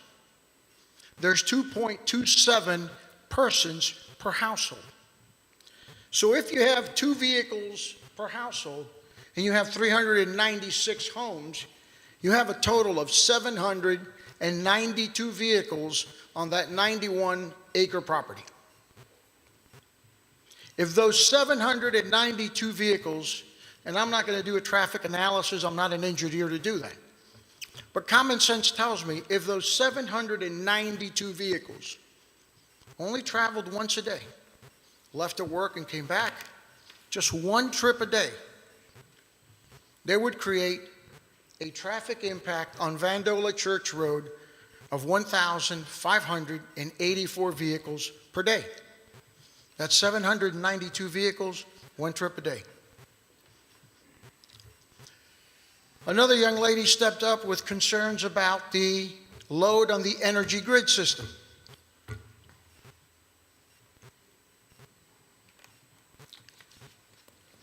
And the question is, how much load will the residential development require? If you equip every home with a 200 amp service box, you multiply that by 396, you get 79,200 amps. Now, I didn't calculate it on kilowatt hours. I want to keep it simple so we understand it. 79,200 amps is what the 396 homes will require the load to be on the energy grid system. The next issue is, since it's a residential home, you have to make the assumption that there's children that are going to move there. And for that, again, we went to the U.S. Census Bureau. Based on the U.S. Census Bureau for 2020 in Pittsylvania County, on 396 homes, you'll have 114 children of school age. According to Dr. Jones, superintendent of the Pittsylvania County Public Schools, Dr. Jones indicated in a letter to parents, and he posted publicly, that the cost per student in the 23-24 year will be $14,636 to send a child to public school. If you multiply that by the 114 children, the cost to the government to send these children to school is just under $1.7 million, of which a portion of that cost is borne by the county. On the left-hand side is the letter with the numbers from Dr. Jones. On the right-hand side is the calculations from the U.S. Census Bureau as to how we got to the number.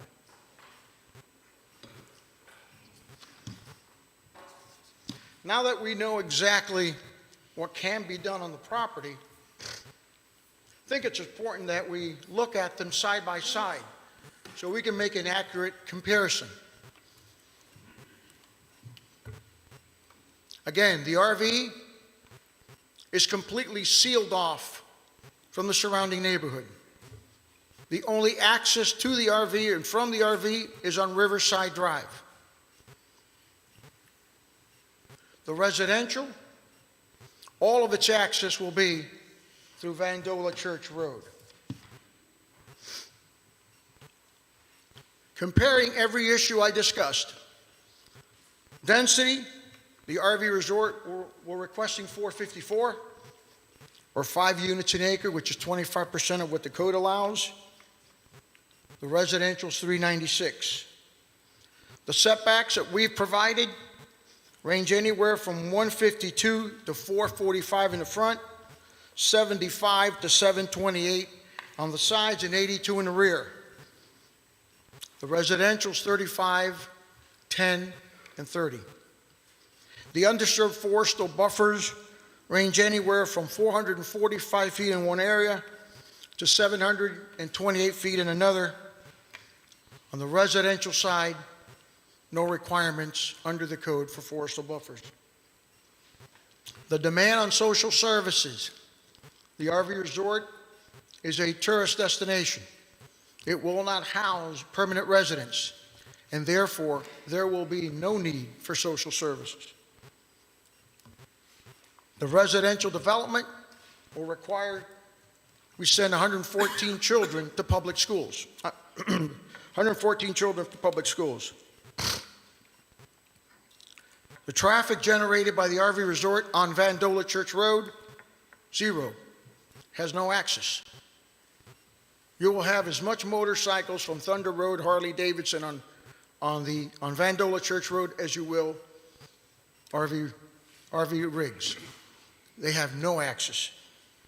Now, it does say 2, because when this was generated and sent to Mrs. Ragsdale, we were considering leaving only the trash collection on Vandola. Since then, we've removed it. No access on Vandola Church Road. What's the traffic the residential development will have? 1,584 cars a day if they only make one trip. The noise, the RV resort, there is a breakdown of the decibel levels. Each and every one of them is not only below the daytime, but also nighttime decibel levels allowed under Chapter 41-6. The load on the energy grid system. The RV resort will generate require 26,700 amps of load on the energy grid system. The residential development, 79,200, 3 times as much.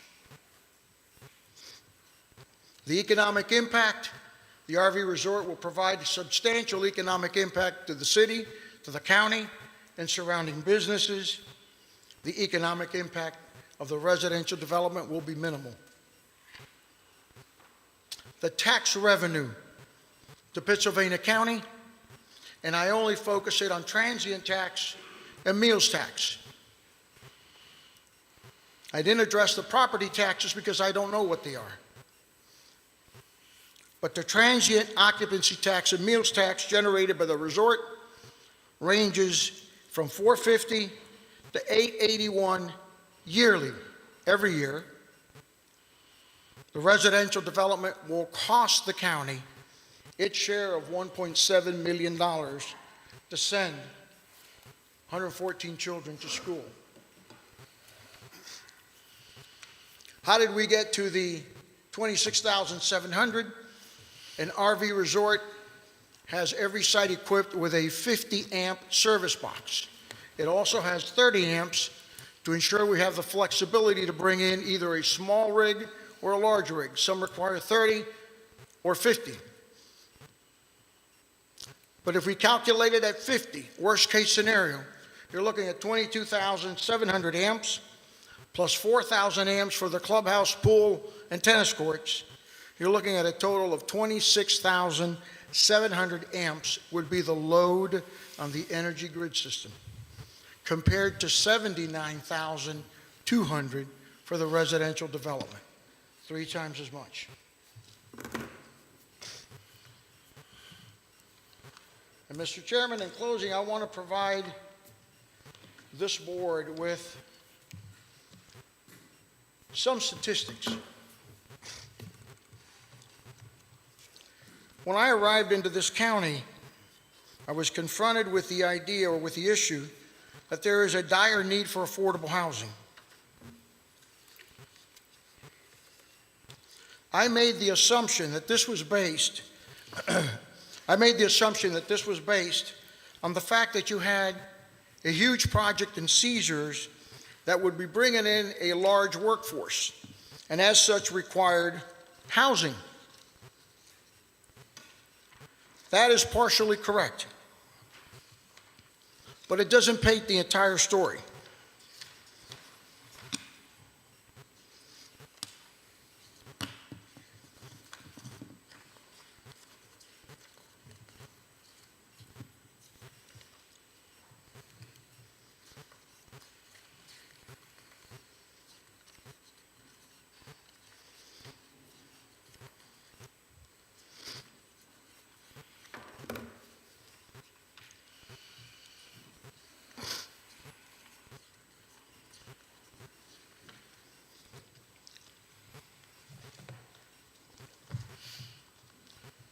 One of the reasons there is a great need of affordable housing both in the city and the county,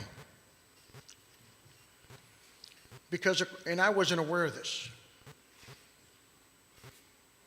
According to VCDC, in Virginia alone, there's a shortage of 150,000 rental affordable units for extremely low-income rentals. These are people that are outside of the labor market, seniors, and people with disabilities and caregivers. According to the U.S. Census Bureau, retirees make up almost 25% of the population in Pittsylvania County, 24.1% to be exact. In addition to that, persons without health care under the age of 65, not retirees, persons without health care make up another 10% of the population. The per capita income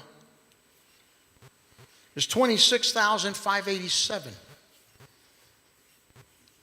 The percentage of the population living in poverty in Pittsylvania County is 14%. When you add all those groups, they total 40%. According to the American Community Survey, the percentage of housing units with substandard conditions in Pittsylvania County is 25%. A quarter of every home in Pittsylvania County is in substandard conditions. The percentage of households that are quote unquote, cost burden in Pittsylvania County is 24.33%, almost a quarter of the population. According to HUD, it defines cost burden rental household as one that pays 30% or more of income in gross rent. Think about that. In Virginia, while you have 46.1% considered to be cost burden homes, in Pittsylvania County you have 41.1%. That's according to HUD. According to U.S. data, Pittsylvania County has a 21.1% lower income limit for low income of households of 3 people. It ranks 115th out of 133 in the state of Virginia. Reasons why: it takes an applicant anywhere between 2 and 2.5 years for an opportunity at affordable home. And I thought that the reason there was a shortage or a demand for it would be because of the workforce to come in for seizures. It's a combination of both. And why do I bring those statistics forward? Because it makes perfect sense to take that property in case the RV resort is rejected or denied, and build it under the law, the R1 designation, to ensure we can address the affordable housing issue. As a matter of fact, part of my group is looking at that right now. And as such, move on to another property, most likely in the city, for the RV resort. In closing, Mr. Chairman, I want to thank you. I want to thank the board. I apologize that I took this long, but I believe it was important that I discuss the issues in accordance with the code, accordance with the comprehensive plan, in accordance with the law, to ensure that any inaccuracies that have been portrayed publicly would be cleared up. Thank you. Sir, if you would, just grab a seat right there. I'm going to call for a 10-minute break, if that's okay, gentlemen. Absolutely. And when we come back, I'm going to ask you to come back. We've got some questions for you, okay? Thank you. Thank you, sir. We'll take 10 minutes.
Yeah, the mayonnaise. I'm gonna be honest with you. It's gonna be a tough one.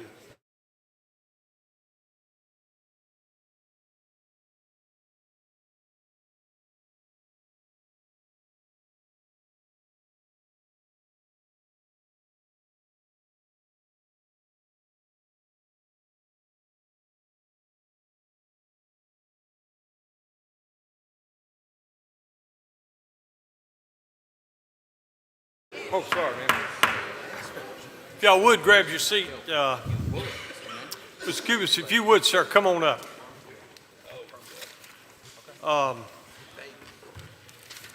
I know I had some questions, but I'm going to yield to my colleagues.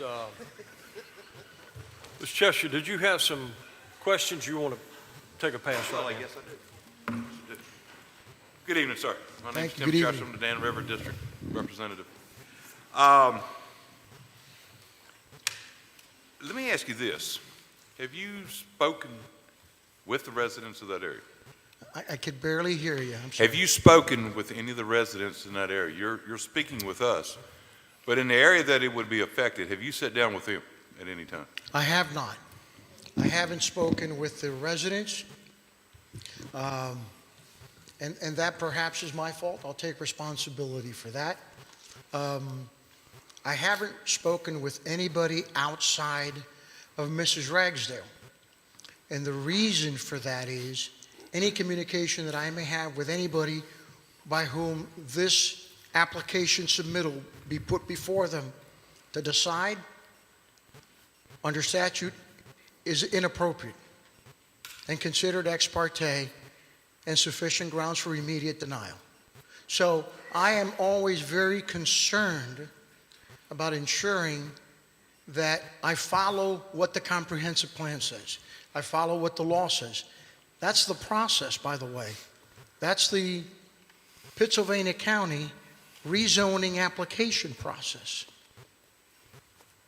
So I followed it to a T. Now, should I have spoken to them? Absolutely, yes. I should have. One of the points that you brought up was the character of the, for lack of a better word, the neighborhood. No, that is the word. And that speaking to the particular changes, and now, let's say that didn't pass, and then you was talking about making residential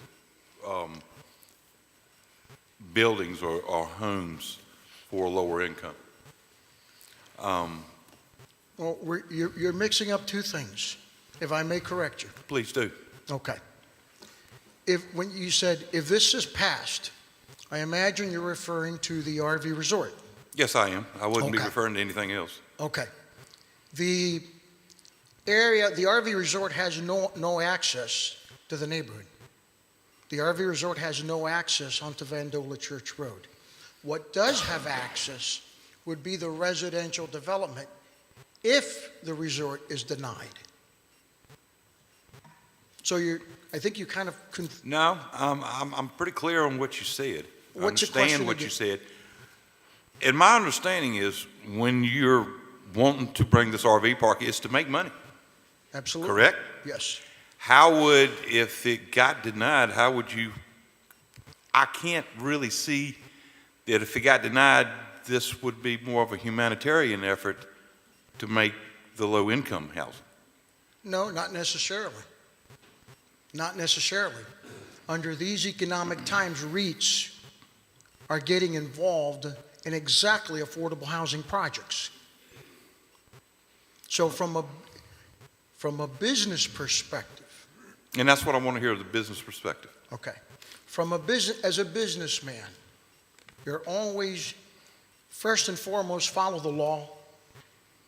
Secondly, ensure that you provide yourself opportunities and options should option A not be viable, provide option B.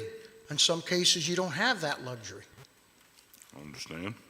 You always need to have a backup plan. I agree. Another question on your decibel level.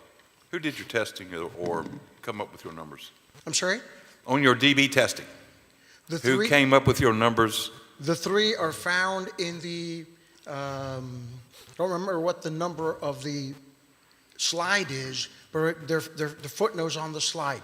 One is the American Standards for Decibel. ANSI, yes or no? I'm familiar with them. Okay. But what I was asking, to come up with those numbers in that area, I know the standards. Where did you come up with those numbers for that particular area? They're based on the assessment of the Washington assessment, biological assessment on light traffic, which is what you have on that road. Oh, so you went by a standard that is in the books, Yes. as opposed to like if you had an engineering firm do a DB test? That is correct. Okay, that's what I wanted to be sure of. That's correct. That's Okay. correct. How would you propose to enforce that DB level? Well, obviously you have to go by the law. You have to go by 41.6. Everybody does in the county. How would we enforce it? You would have quiet time. Quiet time would start at 10 o'clock to be in accordance with 41.6. From 10 to 7 is quiet time.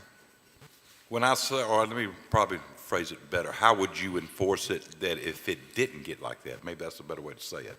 Well, Will the RV park have its own police force or security force? The RV park will have a security force, absolutely. 24/7 it will have a security force.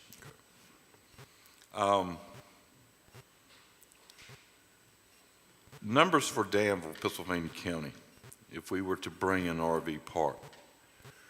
And I saw the numbers for Virginia, but if we brought that to Danville, which has unique differences than Florida, we don't have the ocean as opposed to what Florida has. There are a lot of nuances that are different about our area. And I understand that any business venture takes a risk. And with what you stated as the low income ratio that's in Pennsylvania County, how do you see making money? And forgive me for the way I say it, if we're such a poor community.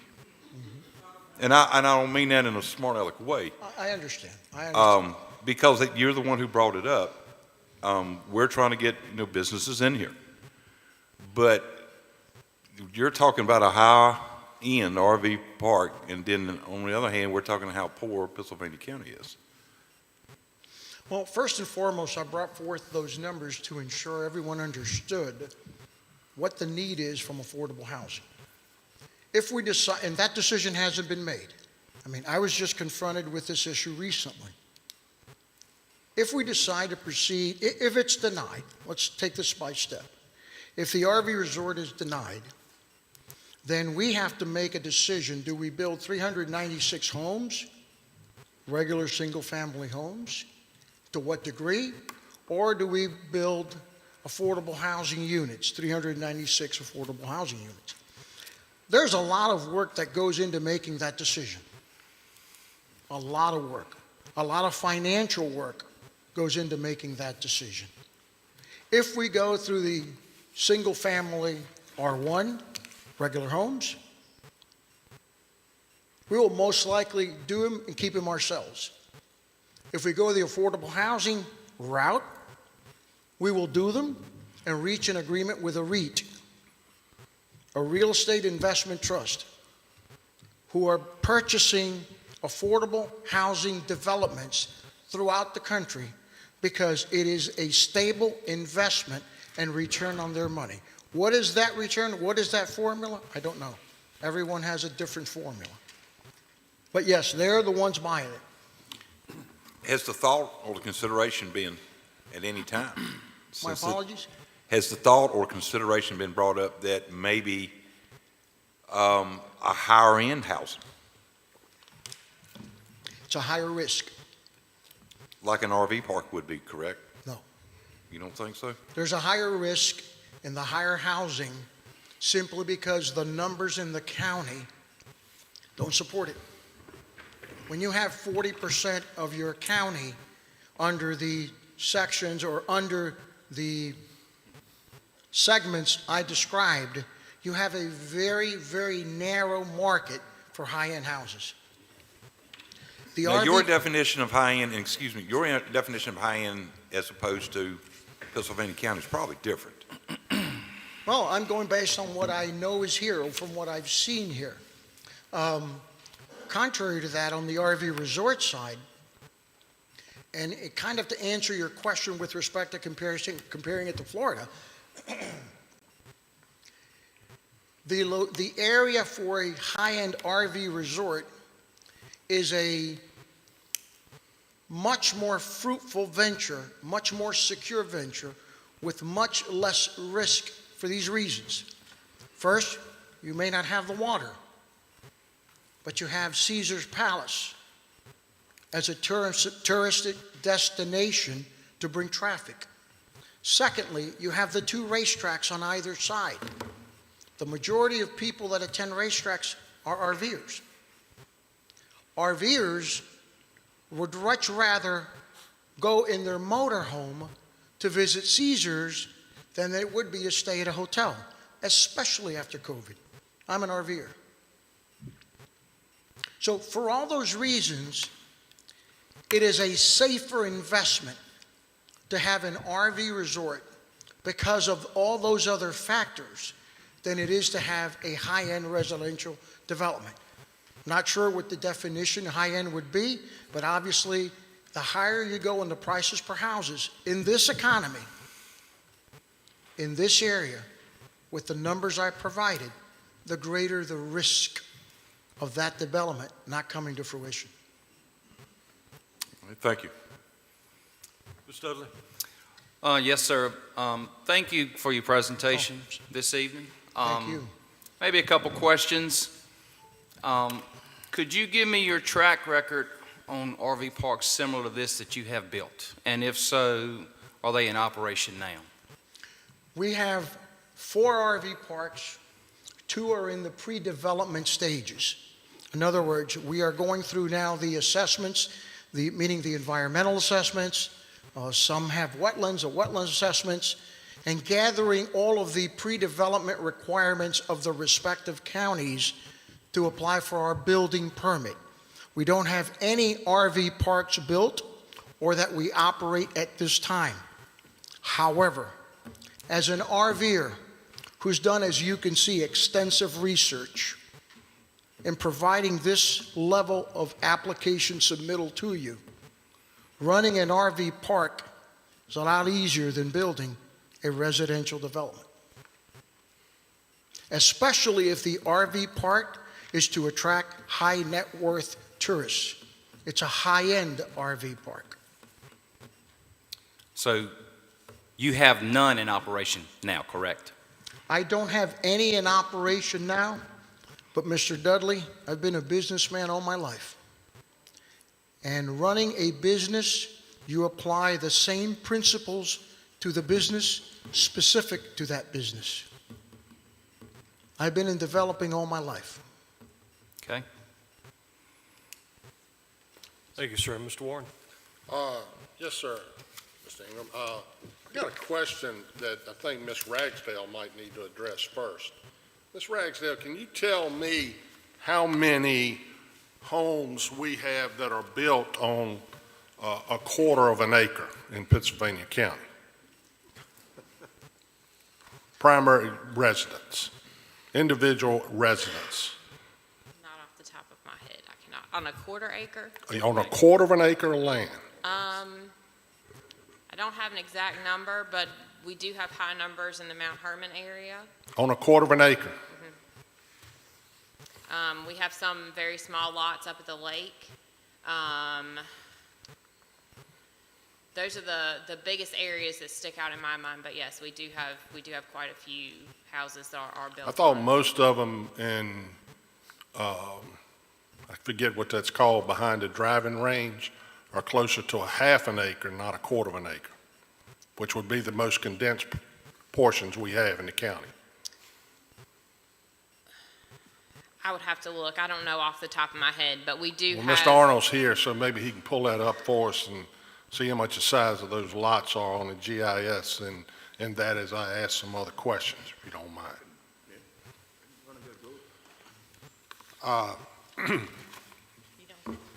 Yes. I think it is virtually impossible for you to put 396 homes on 90.8 acres.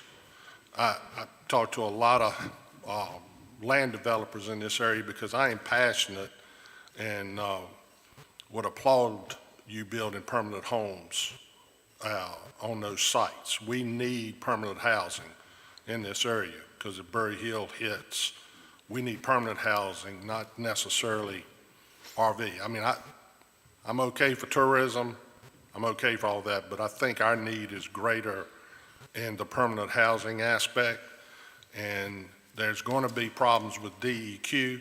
You've got to give up a certain percentage of this 90 acres for roads because you've got to come back to the Planning Commission, and you can't do just whatever you want to. You got to get a site plan and come back to her, and it's going to have to meet all the criteria. So it would be far-fetched to say that you can get 396 lots and get the site plan approved in Pennsylvania County for 90 acres. May I answer that?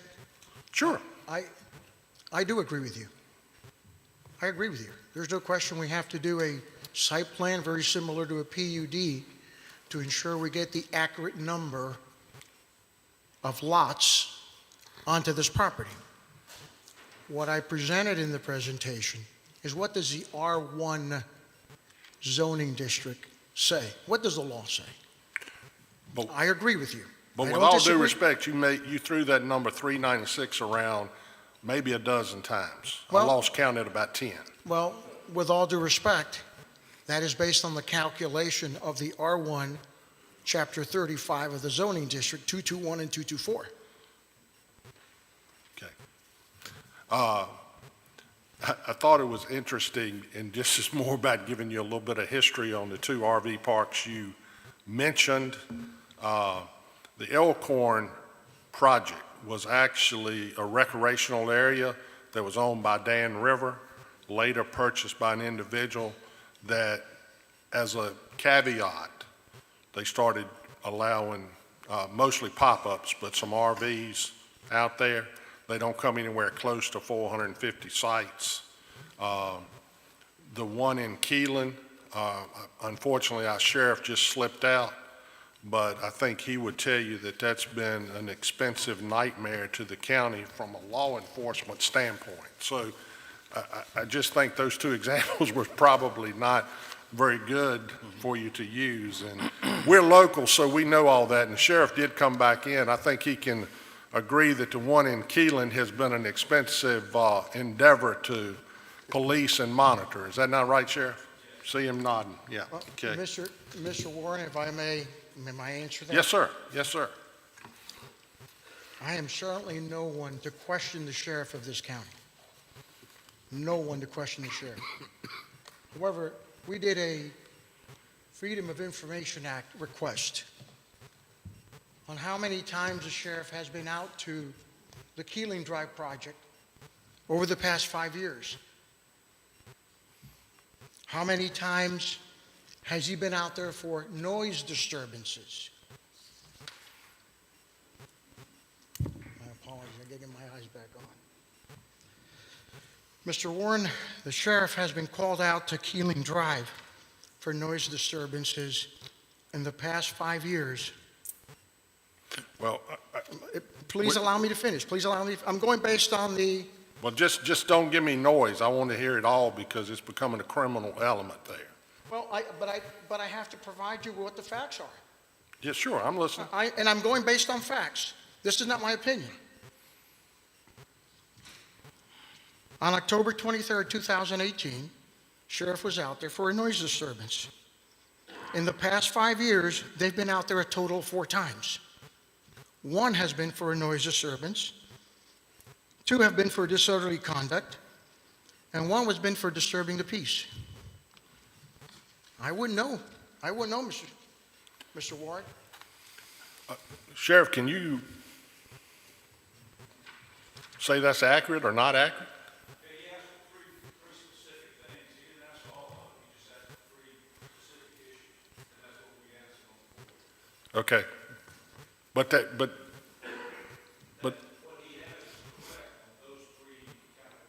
But how about other issues? Has it been a problem or not?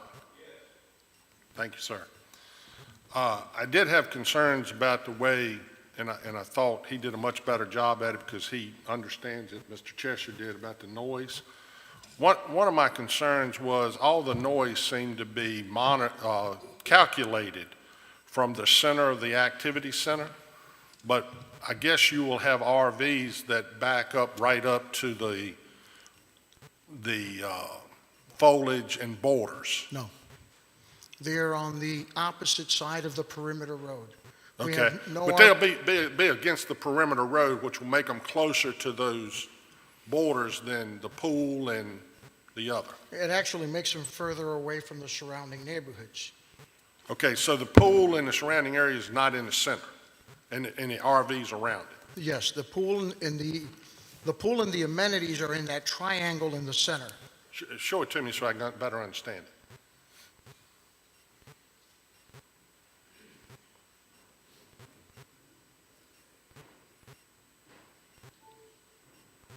That triangle is where you have the amenities.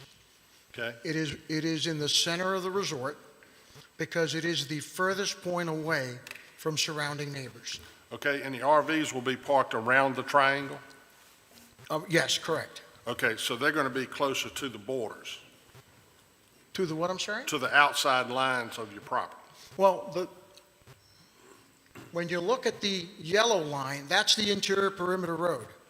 The RVs are inside of the interior perimeter road.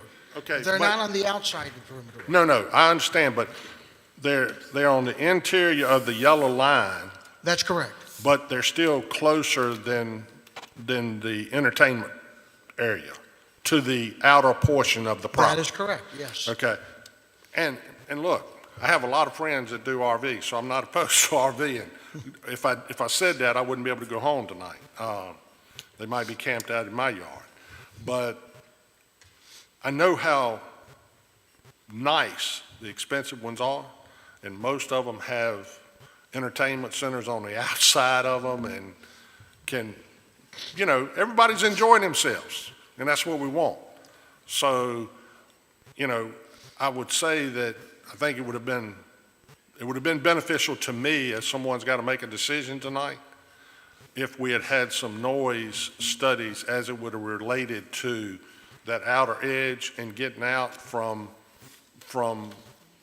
the activities we know is going to go on. Because, a big part of the RVing is to have 3 or 4 families that travel together and do things together, and, they try to get spots together, and then they eat together and they socialize together. Absolutely. That's the whole concept about keeping it going. But that was my intent when, for example, in this slide, I took measurements from the exterior perimeter road to the property line. That's what that slide is attempting to do. And that's because it is the closest noise generator to the perimeter, or to the property line. That is what we use for the calculations. And my colleague asked the question about, did you have any up and running sites already? The other thing I would say is, I do wished that you had got out ahead and met with the citizens around that area, in particular the churches that is in such close proximity to it, before getting to this point. We all know that would have probably been a really good idea. And it did, as a sitting board member and someone that has been on this board for 7 years and seen a lot of success, and we've overcome quite a bit since the textile and tobacco industry went down, with unprecedented economic development over the last 5 or 6 years. So for someone to articulate that we're a terrible place when we've been on the bottom and we've pulled our bootstraps up and we worked regionally to improve our situation, I didn't feel like that was the best sales pitch in the world. Well, again, Mr. Warren, I only try to provide the facts. I am certainly Mr. Warner, I respect everyone. I respect every resident who stood up and spoke. I respect those who remained silent. I have no reason to disrespect anyone.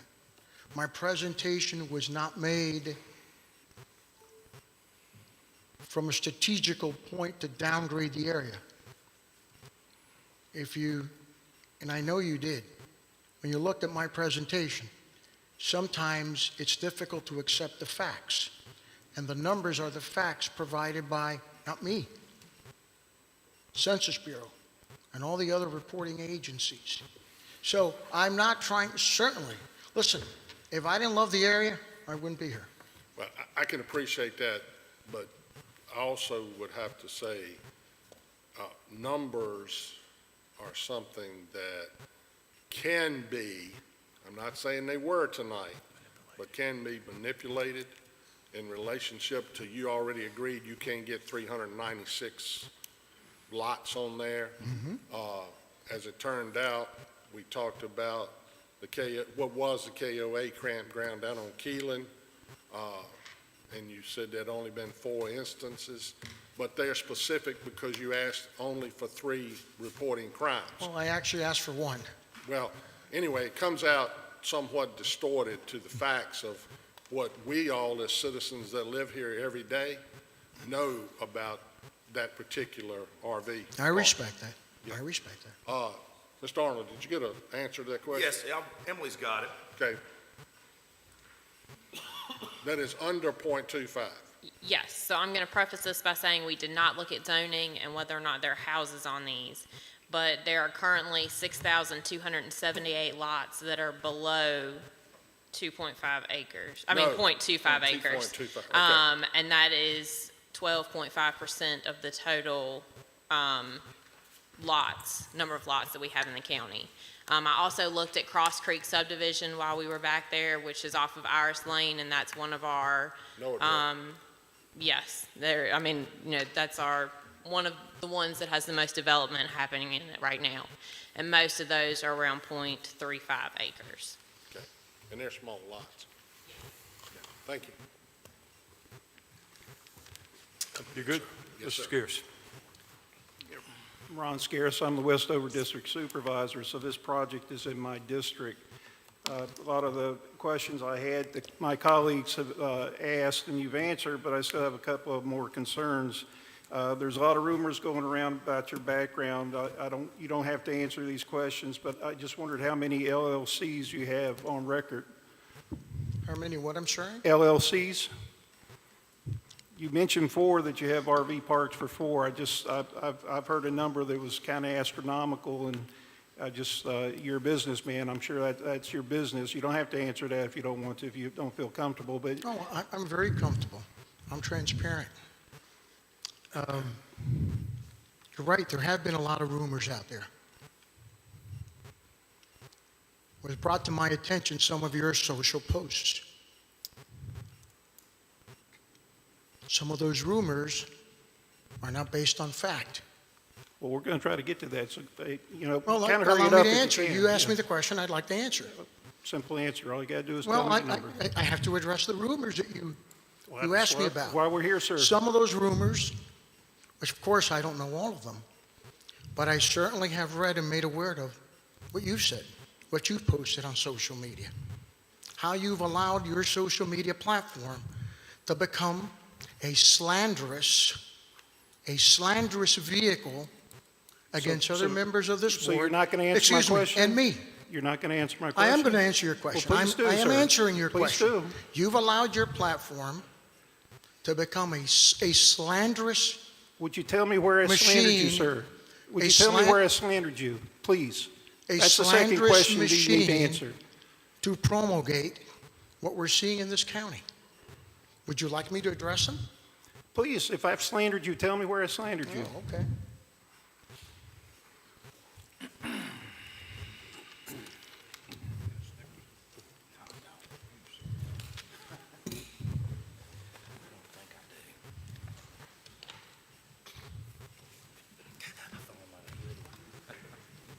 But you could answer the LLC question No, first while you're doing this. you I have mean, to give me an that's a simple yes, 12, Because you asked 14. me, where did you slander me?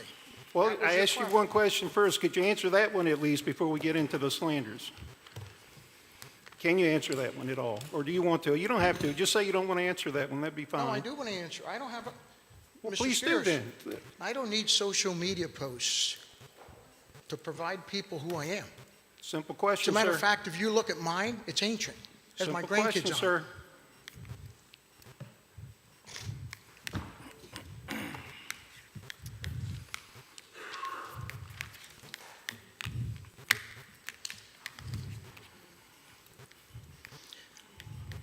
On September 9th, you wrote a post with respect to my project, and you referred to the quote-unquote good old boys days. Let me Was finish. that against you? Let me finish. It wasn't against you, was it? No, it was against somebody else, but you made reference, it was based on my project. You called it the latest stupidity. The latest what? Stupidity. Oh, yeah, we've got a lot of that this year, but go ahead. You also stated the developer should have reached out to the supervisor of the district where the project is located, Sound advice? if he were smart. Sound advice?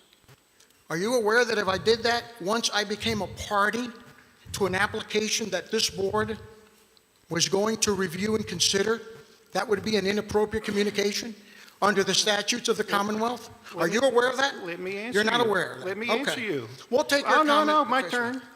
Let me answer you. You also, no, This is the you've first asked me a project. question, and I need to answer. I'm going to answer You you. have to get, Mr. This is the Chairman, first. may he give me the opportunity to answer?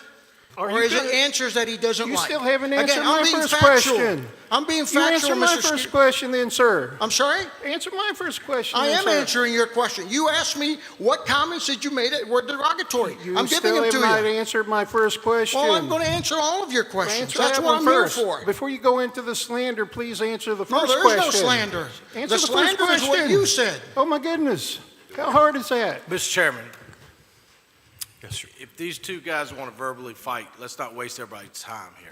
Well, he's not answering. I need, Hey, Mr. Chairman. I tell you what, with all due I'll respect suspend to all Mr. questions Hunt, because he's not with all answering due my respect questions. to Mr. Hunt, Mr. Chairman, I need to answer pass it on to someone else. these questions, Mr. Chairman, because my integrity and my character has been under attack by this gentleman without having any knowledge of who I am. And I will say this, I can live with a denial. Okay. I cannot live with someone who attempts to attack my integrity and my character and sit idle. Yes, sir. I understand that. So Pass he it says on. he's done. Let's table whatever else you might want to say, and I'll move down to Mr. Tucker.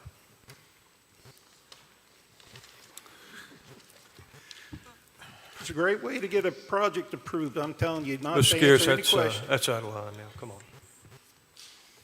Mr. Tucker. I believe my colleagues have addressed most of my concerns. I do have a couple that I want to reiterate. You say you have 4 RV parks, none of which is complete? Could you speak up? You have 4 RV parks, none of which is complete. Would that be a Correct. correct statement? Okay. 2 are in the pre-development stages. So there is, you do not have an RV park that you can point to and say that this has been a successful venture in terms of. What, I'm sorry? Okay. You do not have, sir, an RV park that you can point to and say this is or has been a successful venture, because the second piece of my question is just simply this. From 2020, 2021, RV sales were exponentially high due to the pandemic.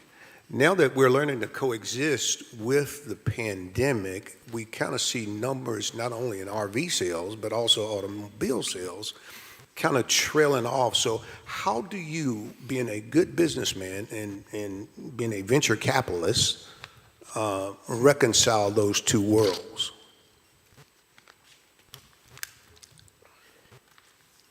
Last year, over 600,000 new RVs were built and placed in the marketplace. When you say last year, are you referring to 2021? Correct. Okay, Correct. what are the projected sales for 2022? I Are don't they have up or the- down? I don't understand. I don't have the numbers in front of me, but whatever the numbers in 2021 will show, 22 will show, my apologies, there is an enormous shortage of RV resorts in the marketplace. In this area, there's 2. In this county, I should say, there's 2, to my knowledge.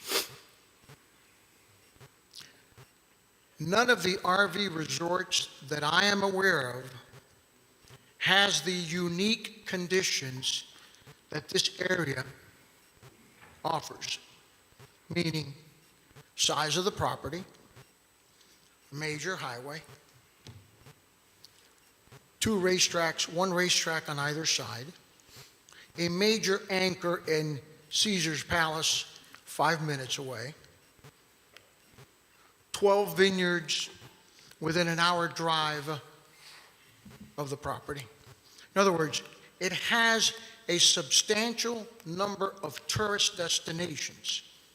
It may not have water, perhaps as some do in Florida, but it has a substantial number of tourist destinations in the surrounding areas.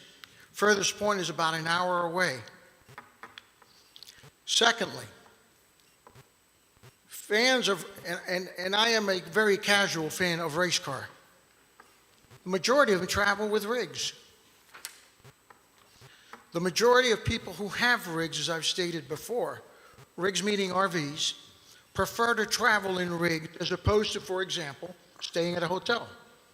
Certainly, COVID proved that to be the case, and subsequent to COVID, it still remains the same. So the area provides a very unique opportunity for the success of an RV resort. I hope I've answered your question truthfully. My final question is just simply this. I think my colleagues even asked earlier about communicating to the residents. Now, Mr. Warren stated, with those last set of demographics you gave to the residents, which can be somewhat insulting to people in the presentation. So I ask you, sir, what positive can you say that the residents are going to get out of it? What is the benefit to the residents?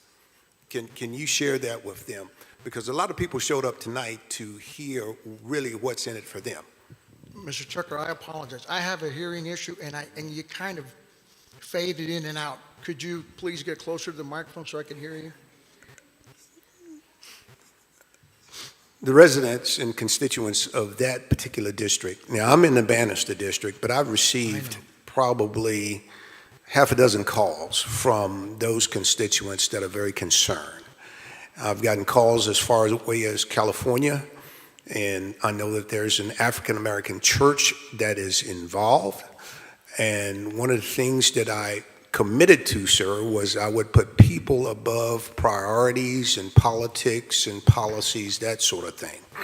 So my question to you is very simple, sir. Since there was a failure in communicating to the residents up front, then can you share with them what are the benefits that they can basically look forward to if you should put your RV high-dollar park in that district?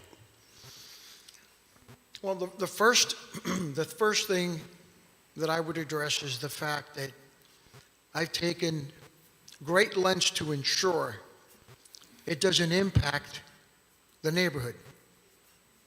Again, we've shut down any and all access to the neighborhood.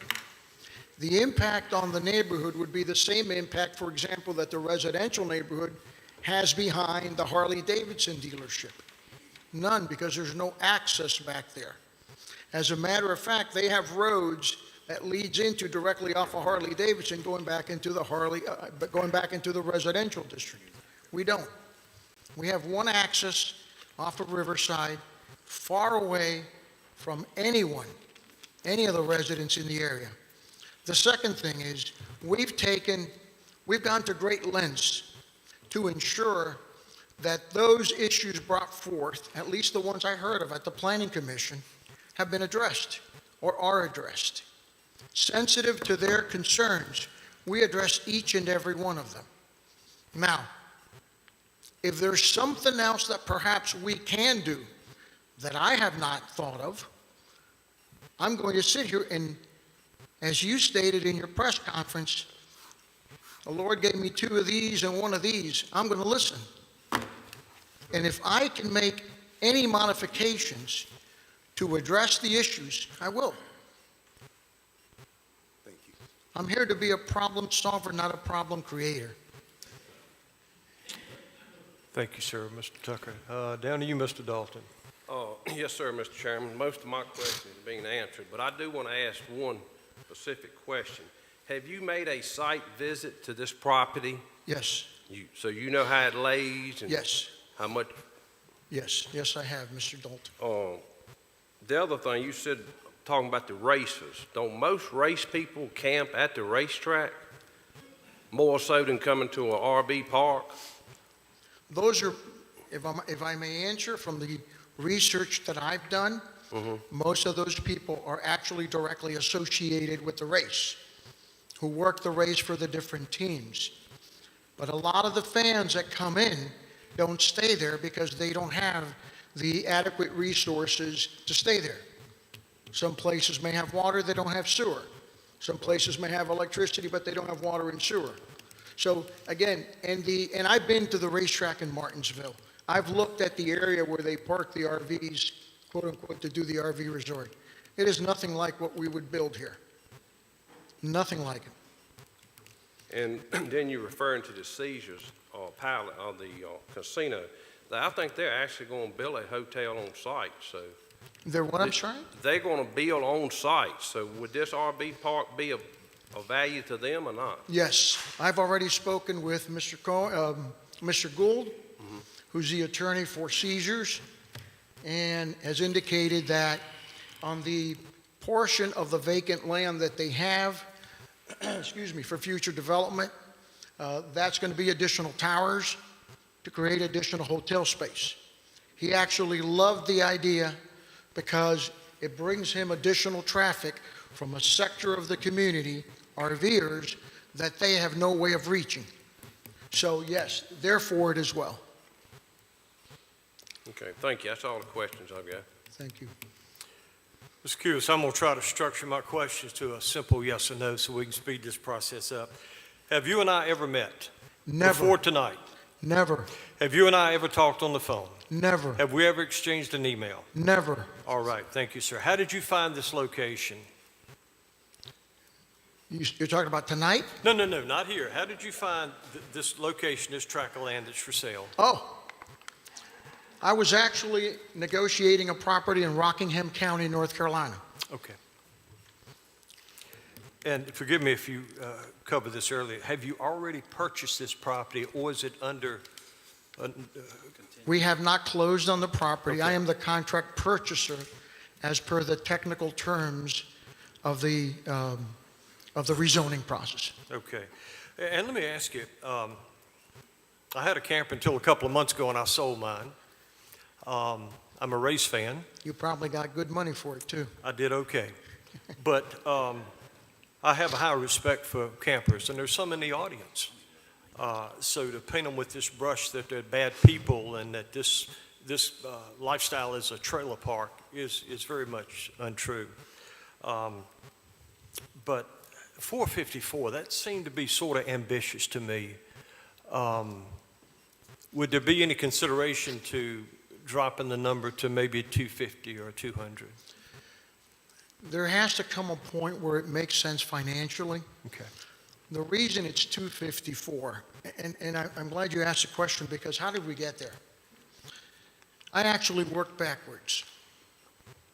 Instead of looking at the square footage of the property and applying whatever code there was to apply it, which is I think 35-138, I worked backwards.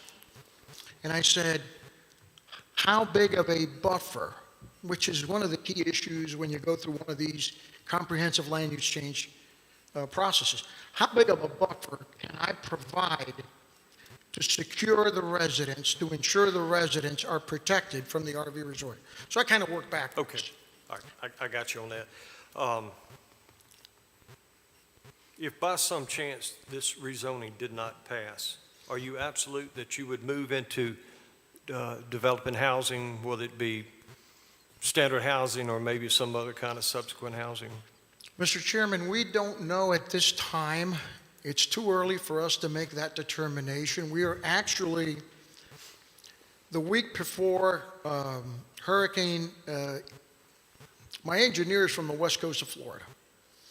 And the weekend before the hurricane hit Fort Myers, we had just begun to address that issue. They got hit, they just reopened, they've been shut down. So we have not had an opportunity to lay it out as per my discussion with Mr. Warren. We have not had the opportunity to lay it out in a site plan. We've not had an opportunity to look at the actual numbers from a business standpoint of what direction to take. The only thing I did tonight was make a comparison from what the RV resort, to what the property is zoned as today per chapter 35. Okay. That's basically what I did. Just a few more questions and I'll be done. So you initially looking at a piece of property in Rockingham County, North Carolina. You subsequently found this piece of property in Pittsylvania County. So you first went to the city planners or somebody there. Do you know who you talked to? Yes, I do. And when was that?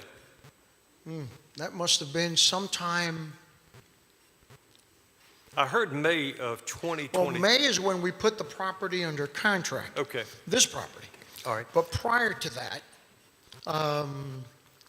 it must have been. Well, it was prior to May, correct? Correct. Okay. March or April. And you made application through Emily Ragsdale's office on July 25th, 2022, correct? Whatever Okay. yes, correct. And as I've said, and I'm going to say it again, I didn't know anything about this until August the 24th, 2022, at an MPO meeting in Danville where the city and the county and VDOT come together to talk about traffic safety issues. And I found out the next day through Emily Ragsdale that she had contacted Michael Armsrooster with West Piedmont Planning District and had discussed a safety traffic study. Okay. So, and that's brought us to where we're at today. But most importantly, I wanted to be very candid in saying this. You and I had communicated, and we did not have any communication up until tonight. Mr. Chairman, from the moment I reached Pittsylvania County, I have had zero communication with every member of this board. Zero. That's my questions. Thank you, sir. Okay. Appreciate you coming. Now, who else do we have? Well, maybe I should ask how many do we have? We have quite a few. Okay. So, Irvin Moss. All right, Irvin. Now, surely a question. I sure don't want to limit them to time, but how does this coincide with the hearing of the citizens? Because this is unique, as you well know. That's correct. There's no time limit on good. this, but I do encourage people to be brief because we've been here a long time. Yeah, I totally agree. And if you've come before this board and you spoke, I would say, just be somewhat constructive on the points you'd want to make tonight. My name is Irvin Moss. I'm a resident of the Westover District, Pittsylvania County, Virginia. I've been a resident here 65 years, and I've never been more ashamed, appalled, and disgusted at the Planning Commission of this county to bring an RV park in our neighborhood. A neighborhood, I'm telling you, that's already zoned residential. I asked my guest here, the guest speaker, wouldn't you have saved us a whole lot of trouble if you would have picked a parcel that was already zoned agricultural? Wouldn't that have helped us a whole lot? Instead of trying to get us to change the guidelines of this county. I don't understand that. Is it money talking? I keep hearing you bring up Caesar's Palace. Whenever anybody brings up Caesar's, I think of Satan. Because my Bible from my Lord and Savior says the love of money is the root of all evil. And another thing, you don't know the character of the neighborhood. Well, brother, let me tell you, this Irvin. whole room is full of this neighborhood. Irvin. And we're ready to tell you what we think of the RV park. What about Mr. Moss? Hey, you're here to address us. That's right. You can talk to him later on. Good deal. Okay. I get a little excited. I'm very passionate. Well, he said he was willing to meet with you, so take him up on it. But tonight, talk to us. I'm very passionate about my community. I love my community. I worship there. There's 4 churches in that community. And I'm concerned with checkout time in these RV parks is 11 o'clock. Guess what time Sunday service is at Vandola Baptist? It's 11 o'clock. And more than likely at the other churches in the area too. But it's so many. Are you guys gamblers? He keeps mentioning Caesar's Palace. If you guys gamble on our neighborhood, I don't appreciate it. I've lived in that neighborhood all my life. Worship. I've retired recently. Looking forward to kicking back and enjoy the good life. Now I've got to put up with this noise, traffic, and who knows what else coming from an RV park. But the biggest thing, why would you put an RV park in the middle of a neighborhood? Why don't you put it down in Windsor Heights? Why don't you put it over on Forest Hills? Good golly, I can't wrap my brain around it. That's residential.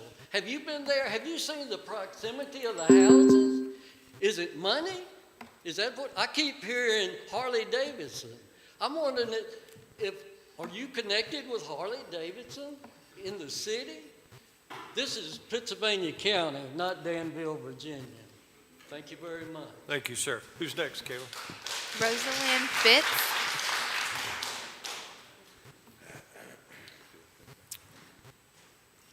Welcome. Good evening. Good evening. Good evening. Good evening. Gentlemen, I represent I am a resident of the Westover District. My name is Rosalind Fitz. But more than that, I'm a member of Mount Lebanon Missionary Baptist Church, 220 Vandola Church Road, Danville, Virginia. We are a church that has been established 147 years. We've been in the Callahan's Hill area. On July 1876, 12 years post-slavery, we were established. We have evolved. We were a community of lots of children, lots of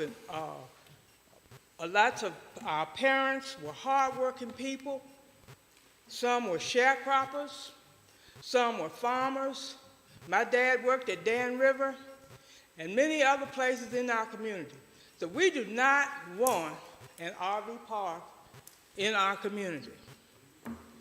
I don't care how you slice it, how you dice it. You can cut off the access roads. We do not want an RV park in our community. This land faces about 500 yards up the road from our church. There are 4 churches in our community, and we do not want an RV park in our community. So tonight we come before you asking you as our representatives, each one of you as our representatives, to vote no on granting the rezoning of this gentleman's request. Thank you. Yes, ma'am. Thank you. Tara Clayton.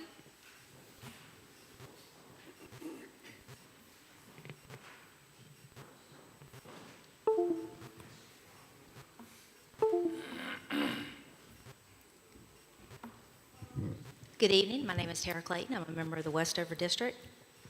Tonight, as I sit here and watch this display of, it just sickens me. It really does. First of all, his integrity is insulted that we didn't contact or reach out to him. Mine is insulted as well. We have had 2 meetings where we invited every member of this Board of Supervisors, and it was held in Mount Lebanon Baptist Church in the basement. If you can read social media about me, you can contact me. As far as low-income housing and developing the 396 houses as we've admitted, he has yet to give us any benefits as a community. Any benefits. How is this benefiting me? How will I prevail? How will I go forward? What's in it for me?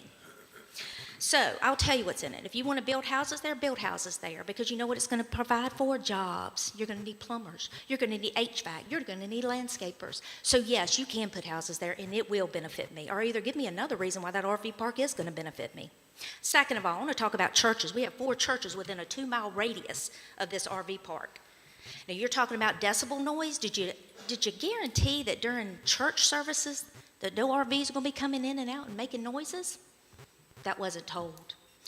Also, churches let out at 11 o'clock. They also, let in at 11 o'clock. That's checkout time, anywhere from 10 to 11. You've plainly stated that quiet time is from 10:30 to 8 a.m. We have church at 11. We have it again at 5:30. Is your part going to be quiet then? Because I don't want to be hearing it while I'm praising my Lord. I want to know what my benefit is, because I have yet to hear it. And if you can read my social media, again, you can contact me. Didn't have a hard time contacting anybody else on this board. Thank you for your time tonight. Thank you. Bonnie Moss.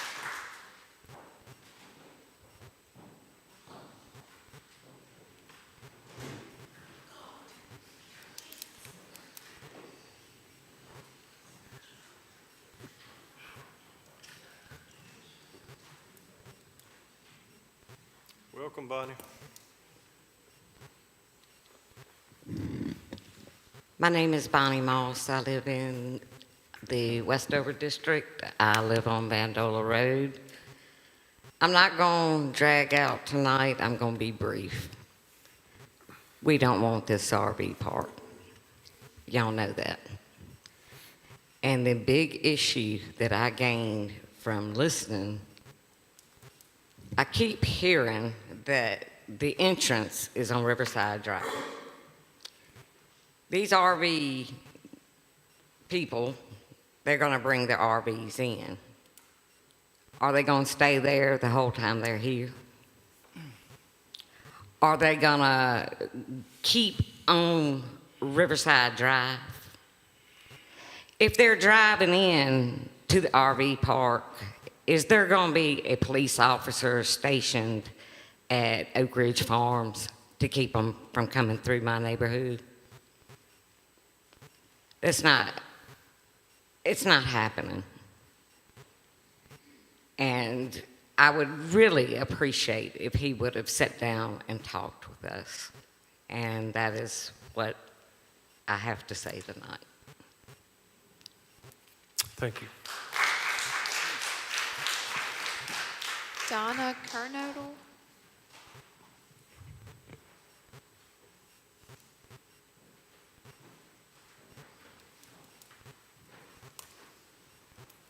Good evening. Good evening. I'm Donna Kernodle. I'm a member of the Mount Lebanon Missionary Baptist Church. Now, you're talking about the RV campsite coming off the Vandola Church Road or Vandola Road. We don't want it. Point blank, we just don't want it, like everybody else has said. Okay, you're talking about the noise, okay, the decibels. The only noise we want is a joyful noise. I'm a musician at Mount Lebanon, played for over 60 years. And if I hear a noise, I'm gonna want a joyful noise, not the noise of an RV. So please consider that. And another thing, would you put it in yours? Would you put it in your neighborhood? No, you wouldn't put it in your neighborhood. You don't want it. You're going to put it out there where, no, let the other people deal with it. it's not going to be in my neighborhood. I don't have to deal with it. So I wish you would consider it prayerfully before you make your decision. That's all I have to say. Thank you. Thank you. Daniel Fuller.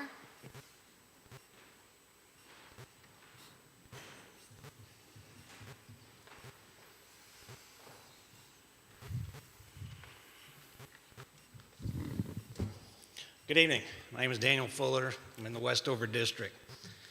I retired from the Marine Corps in 2019 after 20 years. My family has a multitude of moves under their belt. We moved to Pittsylvania County in August of last year from Washington State due to many reasons. One of those reasons was because we saw what the governor and government of Washington State was doing to small towns and communities in the state. We saw them instill their will by turning our fairgrounds into a homeless shelter, not only depriving the citizens of a fair, but more importantly, depriving young children of 4-H and FFA the opportunity to showcase their talents and hard work by showing their animals they bought and cared for that sole reason. We decided on our home here based off the community, location, and land. Vandola is a quiet neighborhood where neighbors are friendly and helpful, but will also keep to themselves. There have been no issues since we have moved in, and we would like it to stay that way. Bringing in something like an RV park will vastly deter from everything that the community is. It will bring traffic up and down our narrow little road, despite where the entrance is. I dread taking our RV or stock trailer up and down the road and pray I do not run into an oncoming vehicle. It will create noise that is unnecessary. The park will be in a valley, and noise travels really well in that area, especially uphill, and even more so in the fall and winter when the leaves have fallen.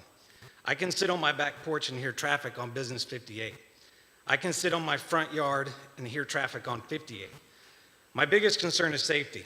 We're starting to raise cattle, and I'm not worried about my cattle getting out. I'm worried about someone getting in. I do not want to find someone in my field that has been trampled by cattle because they were drunk and decided to play rodeo, or got lost and happened upon our electric fence. I do not want to find my cattle dead either because they decided to feed it something it was not supposed to have. I am concerned that someone might happen upon our property and my pit bull or German shepherd sees them as a threat. I do not want to have my daughters or their mom and I worry about drunk drivers coming back from the casino when they come home at night from work. I also hunt my land to help offset the cost of groceries, and I am not the only one. Clearing 90 acres and putting in an RV park will greatly diminish the wildlife population in the area. I do not want to have to worry about fires because the party got out of control and the small volunteer force we have cannot contain it. I'm constantly picking up trash in my yard, and I know that this will create even more. I worry about crime rising in the community. It will not only be the casino the visitors will come for. There's Martinsville Speedway, Greensboro with a multitude of events, Charlotte Motor Speedway, Raleigh and all its events. We are at the center of major cities in North Carolina and Virginia. I am not afraid to defend my family or home from someone who thinks we might be easy prey. I would rather 396 homes be built in that area with permanent residents moving in and trying to make a life for themselves and their families than have to constantly dodge RVs and campers daily worrying about my family coming home safely. This is happening all over the United States, and it's time we joined our fellow communities to put a stop to it. I said it before, and I will say it again. I'm not saying Pittsylvania County or Danville does not need a new RV park. I and the other members of the community are saying Vandola does not need an RV park. I ask you to do the right thing for the citizens of Vandola, the only ones that are really affected by this. Thank you. Thank you. Vanessa Scarce. Hello, I'm Vanessa Scarce, a resident of the Westover District, and tonight I'm here to speak against the RV Palace being proposed for the Vandola Church Road community. A lot of the things that I had written here to talk to you about have been answered, so I'll try to condense my comments. But I would like to say that many things that have been pointed out, you know, like why the developer started in the city when it was projected to be in the county, and why wasn't the Westover supervisor contacted, things like that. You know, we've talked about that a little bit. So I'll just skip to the part where I want to say that I want to commend my supervisor who did, once he found out about it, call a town hall meeting with the residents of the Vandola church community and gave them all the information that he himself had about the project and made an effort to find out how they felt about having an RV park in their backyard. And all of them were against it. You've heard from many of them tonight. I think the chairman was also present at that meeting, and I think the chairman told the residents that evening that if the majority of the people were against it, that he would be against it as well. And I know that we just want to be accountable. We want to be people who say what we do and do what we say. And so that's just what I'm about. That's really what I am about. I don't mean to be controversial or in any way by getting back up here again. I just want to say that we just want that accountability. We just want to be that kind of people. I think all of us can agree on that tonight, correct? Thank you. Gary Clark.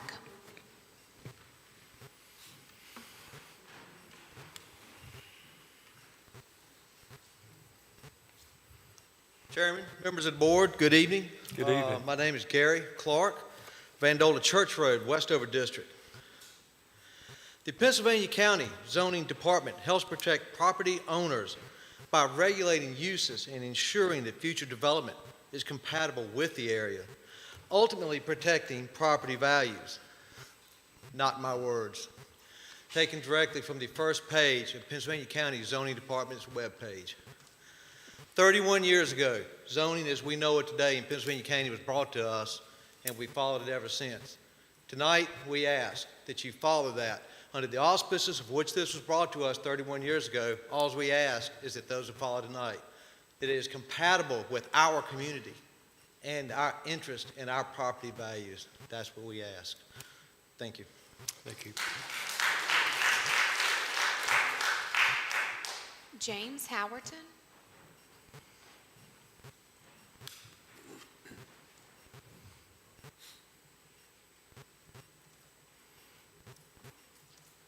Good evening.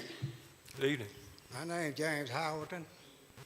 I live at 580 Vandola Church Road, right straight across the road from where this project is supposed to be. I question the construction of this thing. I walked that land dozens of times in my 40 years of living there. It's at least a third of it that cannot be used unless they dynamite those rocks as big as this building and deep as this building, like they had to do when they built the bypass. They dynamited over there to get a right-of-way through, and this is the same ridge that runs that area. So that's, if he cut out a third of that land, he's going to build 450 spots on probably 50 or 60 acres. And I don't know how he can do that.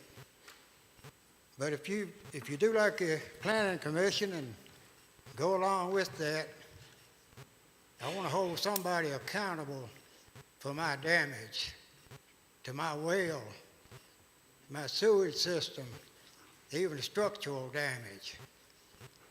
And I'm going to use the words of Barney Fife. I think we ought to nip it in the bud right now. Thank you. Broke it a little bit. I like it. Scott Burke. I know Bob like that. Bob loves him Spanish. It's 10 o'clock. Anything's funny. All right, Scott, see if you can beat that one. I don't think I can do it. I don't either. Good evening, everybody. I appreciate you letting me get up here and speak for just a couple of moments. Mr. Tucker, last time I spoke, you weren't here. I'm glad to see that you got your position. Everything's already been said. The developer put a good program together, a good sales pitch. He's in it for his reasons, and we live in the Vandola community for reasons of living in rural Pennsylvania County. We enjoy our neighborhood. We've got a great community. We have really no problems other than the road's a little rough, but I can live with that.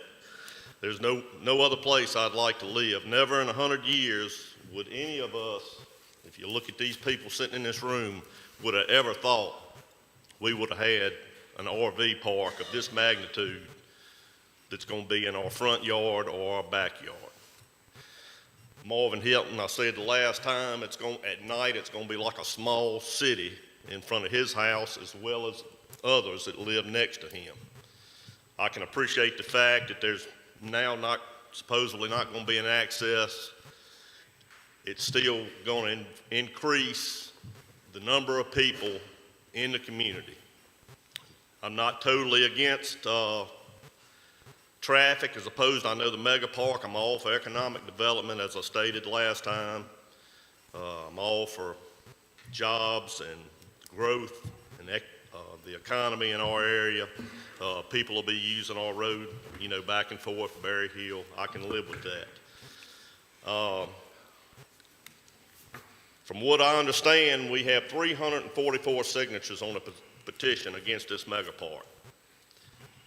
I'm sorry, what was that number? 344.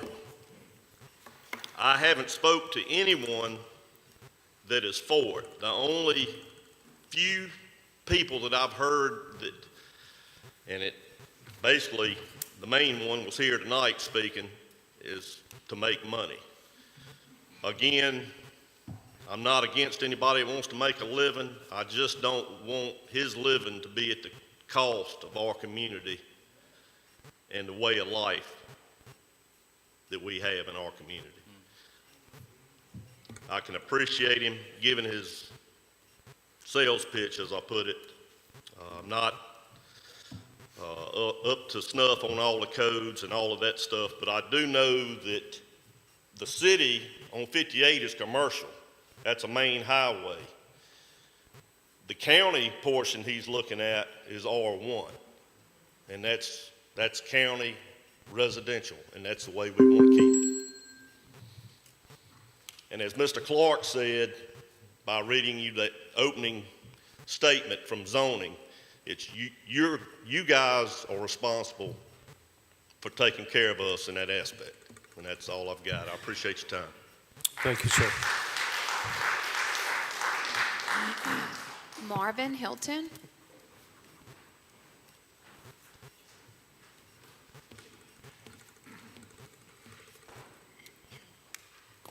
Welcome, sir. Thank you. Again, my name's Marvin Hilton, Westover District. I live directly across this subject property. I said before when I was here, very concerned about property value. If something were to come up and I do need to sell the property, is anybody going to want to live right in front of a luxurious RV park? I haven't heard that addressed. How does that affect the surrounding area and the property values when an RV park like that comes in? I really don't know, but I don't suspect it's in a positive way. Again, I read that zoning, and I don't see where future development, where that would be compatible with our area, and not to share all the same concerns that's been previously stated. So, thank you. Thank you. Jimmy Adams.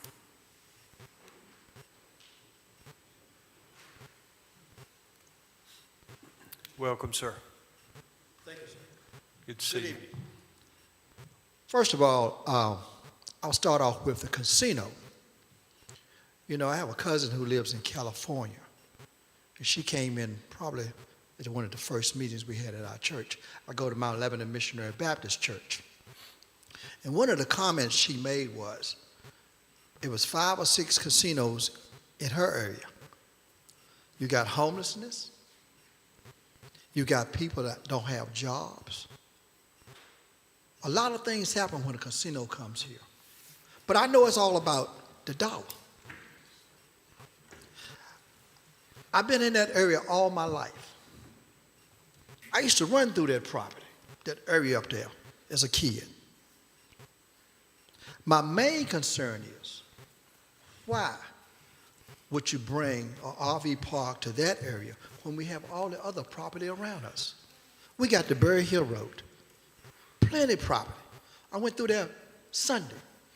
Even on the left side, they're doing construction on the right side, but you got plenty of property on the left side.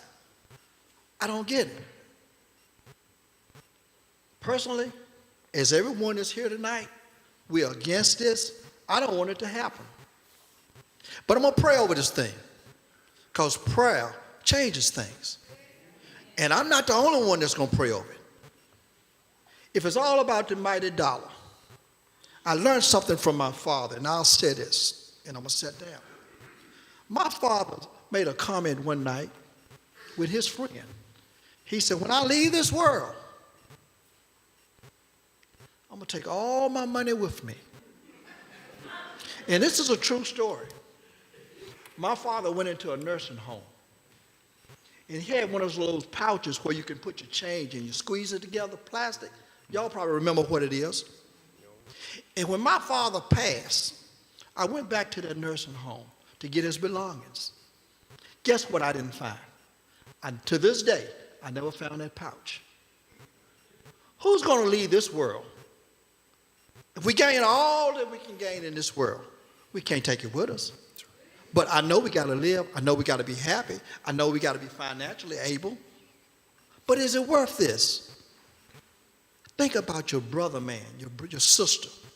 Think about the people that live in this community. We got a life too. We got to live. I can't fault him for trying to make a dollar. I can't fault anyone for trying to make a dollar. But this is not the right way. This is not the right place. Whatever we need to do, 344 people that was on that petition only to sign up. We're against this. Now, I don't know how many are going to be for it, but we know we got that many that's against it. And I'm definitely against it. I hope it never happens. God bless all of you. Thank you. Reverend Larry Younger.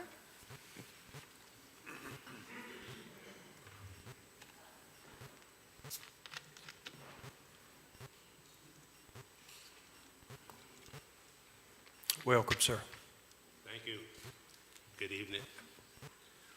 I was going to preach, but everybody already preached, so ain't nothing to do. Ain't nothing for me to do but get a benediction. I would just like to say that I've been a member of Mount Lebanon Missionary Baptist Church on Vandola Road for 20 years. It has always been a loving, kind church. I got married there. But an RV park, and I miss so many churches, it's just not right. It seemed like they could find something else or some other place to build an RV park. Building next to the racetrack, I don't know. But what I'm saying is that it's just not a good place to have a RV park, you know. And everybody else has already said everything else I was going to say. So thank you for your time. Thank you. Michael Wilson.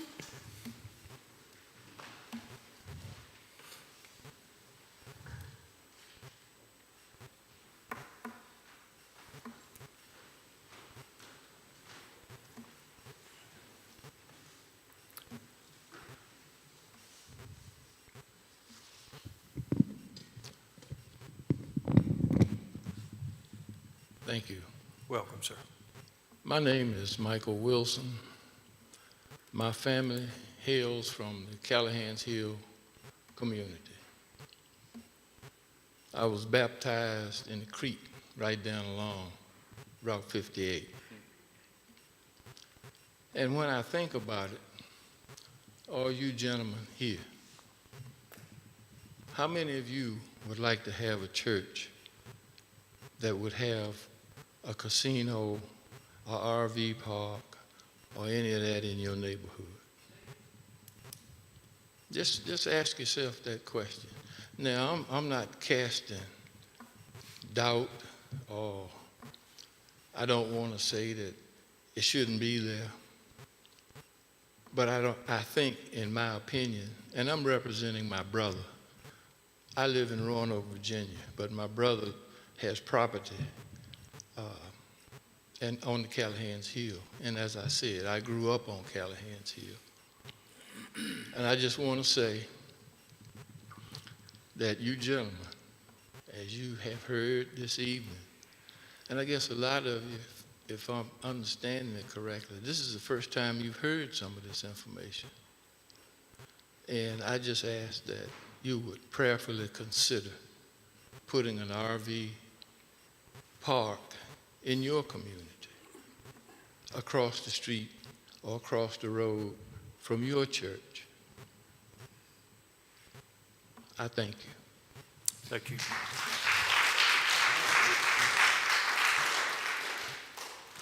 That's all, Mr. Chairman.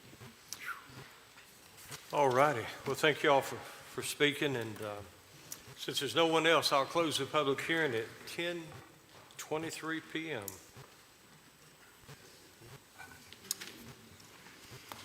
Mr. Judge, you have a motion? I did. Shouldn't it be my motion, or are you going to try to postpone this decision tonight? Is that what's going on? I had the floor. Please. Mr. Chairman, very rude. And Mr. Chairman. No, I do not have a motion I'm at this sorry. time. Just give me 2 seconds. If we're following protocol, and I know nobody wants to be here longer than we have to, the applicant gets the opportunity to rebut what he just heard during the public hearing thing. So I just want to be fair to everybody involved. And so he gets the opportunity, a limited opportunity, to just rebut anything he heard during the comments from the public, okay? Okay. And after that, if there's no other discussion, then that would be appropriate time for a motion. Okay, that'll be fine. Yes, sir.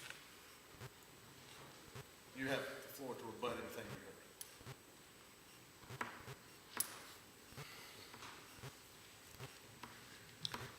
heard. Thank you, Mr. Hunt. I'm not sure I couldn't hear everything you said.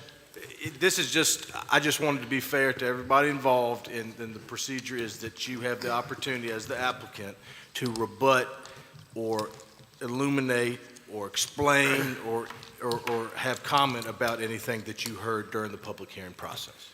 Thank you. So I'll retract the closing time. Yes. Yes, sir. Well, Mr. Chairman, first and foremost, I want to commend the residents that stood up here. Very respectful, very gracious. Thankfully, it was not as it's been in the past by some of them, not all of them, but I want to commend them for being very gracious, respectful of the process.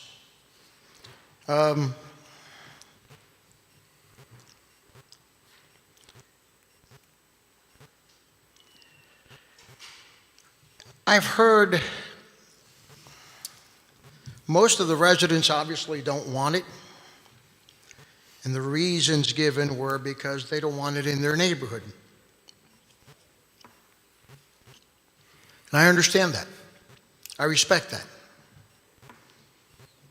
It's this board that's tasked with the decision to approve or deny it. There's one gentleman that attends these hearings regularly, and you had to put him on notice. The comment this gentleman said is, why would we have to select this property that is R1? Why not find a property that's already A1? So the question for me then would be, since there is an abutting property that's 68 acres in size, already zoned A1, would it be okay to develop the RV resort on that property? Is that acceptable?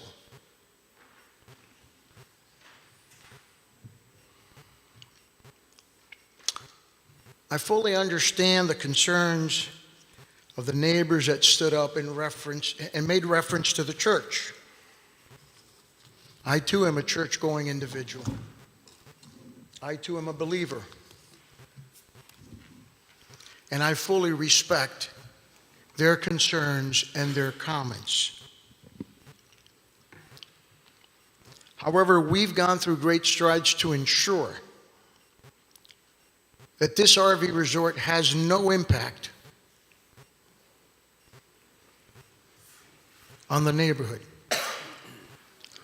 Specifically, the churches that one young lady said we're within 2 miles around the resort.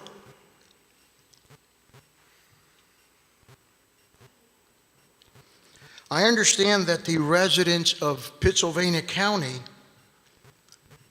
at least it's my interpretation, they're not very happy with the casino.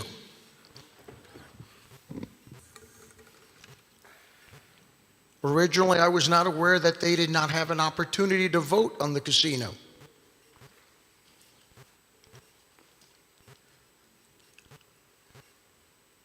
But the fact of the matter is the casino's there. The casino is going to generate jobs. The casino is going to create a tourist destination for people to come visit this area.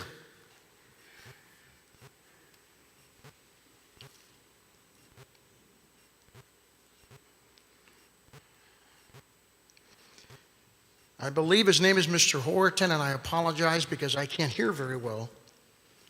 Talked about contaminate, at least the part I got, contamination to the sewer system.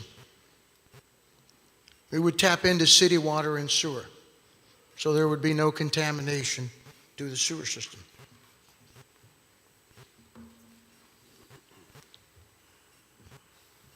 Gentleman stood up and said they didn't want an RV park on their front lawn or their back lawn. The RV park is in no one's lawn.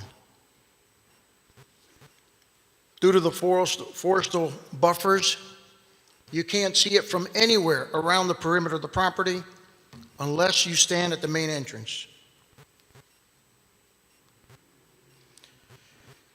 The gentleman stood up about his father, the story of him taking his money. First and foremost, as a Christian, I do the very best to follow God's word, and I do the very best to follow the law. I am a businessman, and there is nothing in God's word that says I can't be a businessman. No one's ever asked me, what do I do with my money? I support His House Children's Home. That's an orphanage, a Christian orphanage. My wife and I are foster parents. We've adopted a child who went through the court system in South Florida. Yet we had no need to adopt. We have 2 beautiful biological daughters. I think that speaks to who I am. Yet, some attempt to paint me as a greedy person.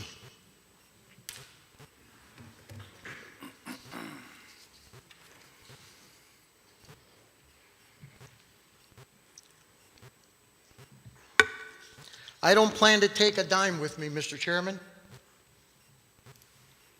I plan to make the lives of those in my family, my children, and everyone I can touch a little better than the way that I was raised. I was raised poor. From immigrant parents who came to this country on a honeymoon, had me at the age of 20.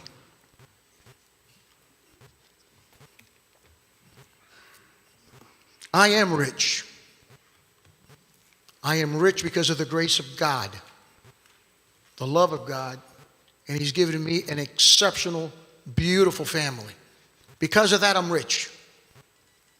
Doesn't matter the amount of money in the bank account.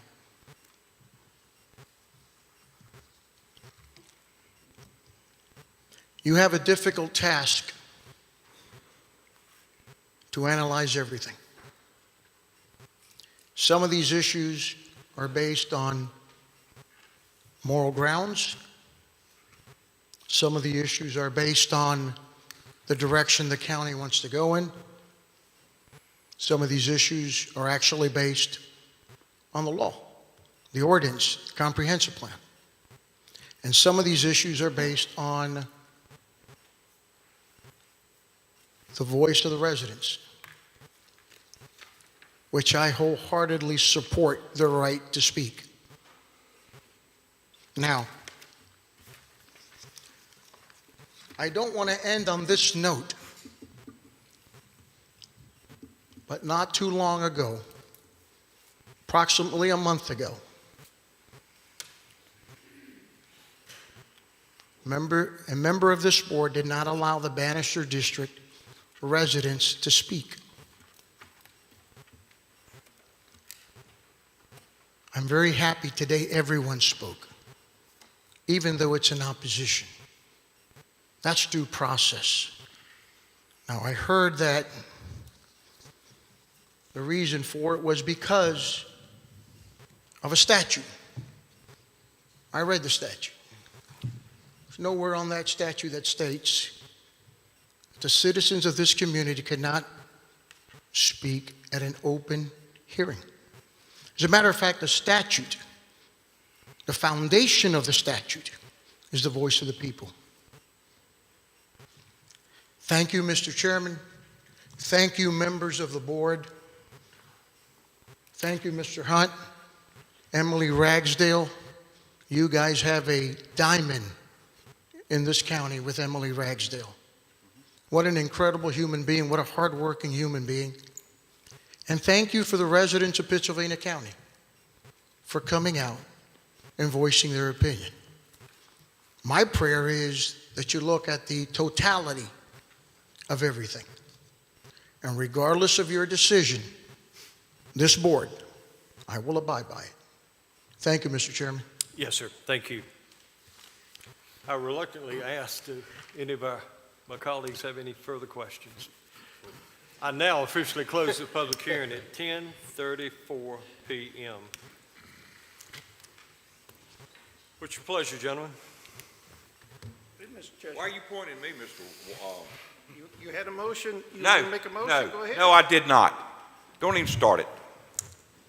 So that was not a motion you were getting ready to make? Did I say anything about making a motion? That's what I heard. Well, I guess you my heard hearing's wrong. as bad as Mr. Cuba's. You heard wrong. Well, good, then I'll make a short comment, then I'll make a motion. Please make the comment. I had a lot of questions that didn't get answered. I couldn't even get one question answered by Mr. Cubas because he decided to come and attack me. Out of his whole presentation, the one thing he left out, the most important thing for me, is he did not talk to the citizens of this district or Vandola Community Church Road. And that upset me. I've been on this board for 7 years, and every major economic development project, the developer came and talked to the supervisor where that project was at, whether it was against code or whatever, and they came to work with that supervisor. My first advice to Mr. Cubas would have been to have a meeting with this community and find out what would make them happy. There could have been some concessions made from the beginning of this if he reached out and talked to them, and that's anyone that comes with a rezoning project, I tell them the first thing you need to do is reach out to the community and get their approval.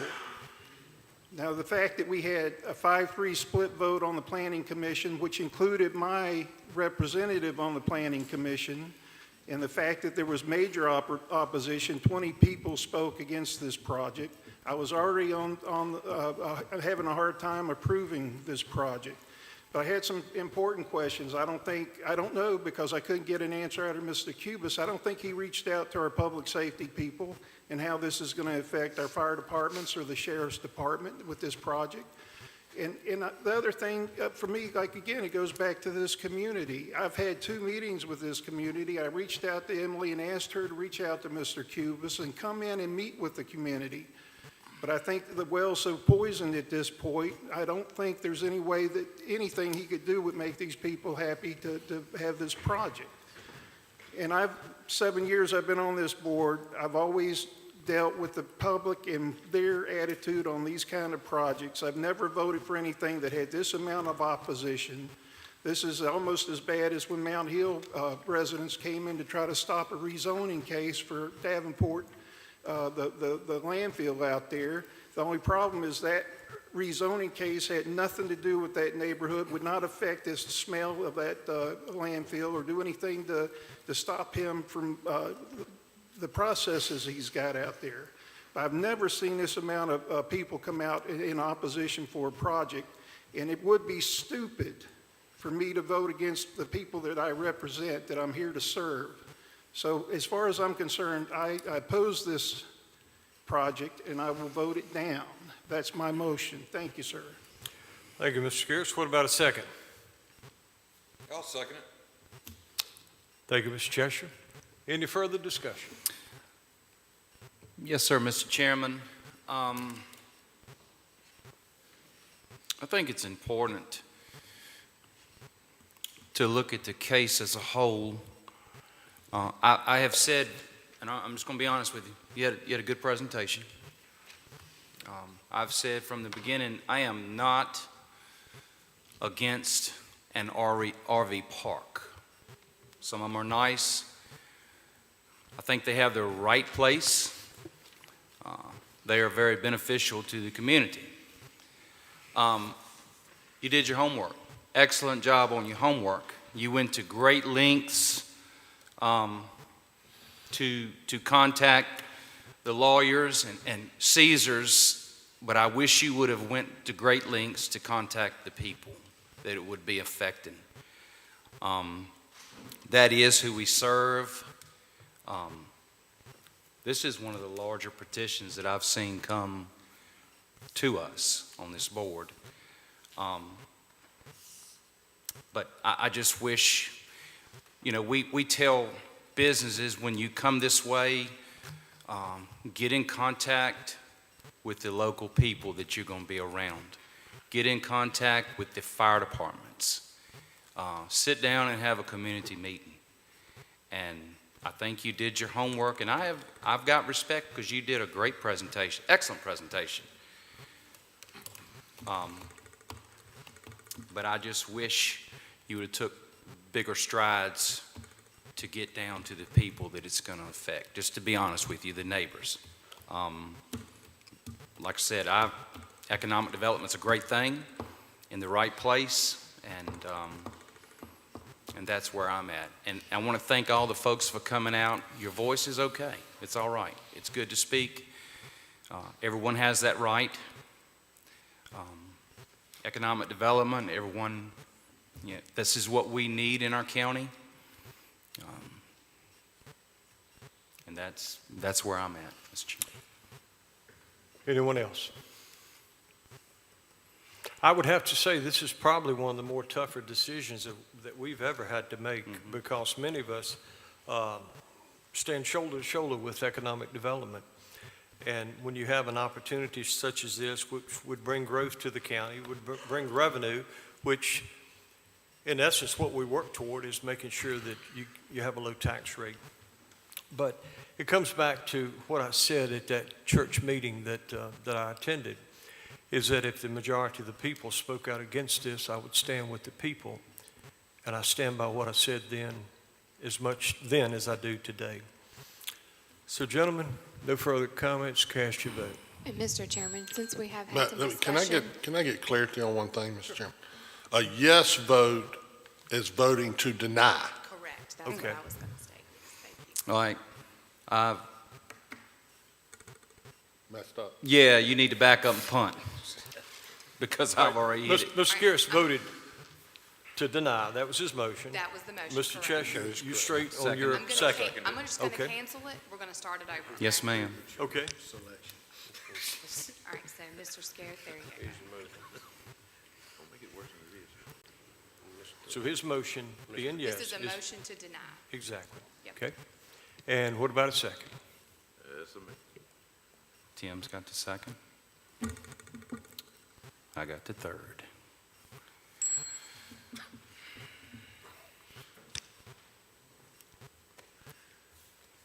Okay, that's unanimous.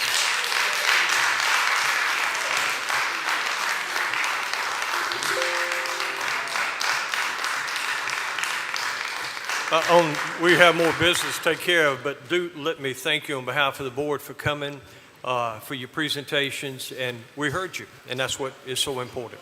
Thank you. Thank you.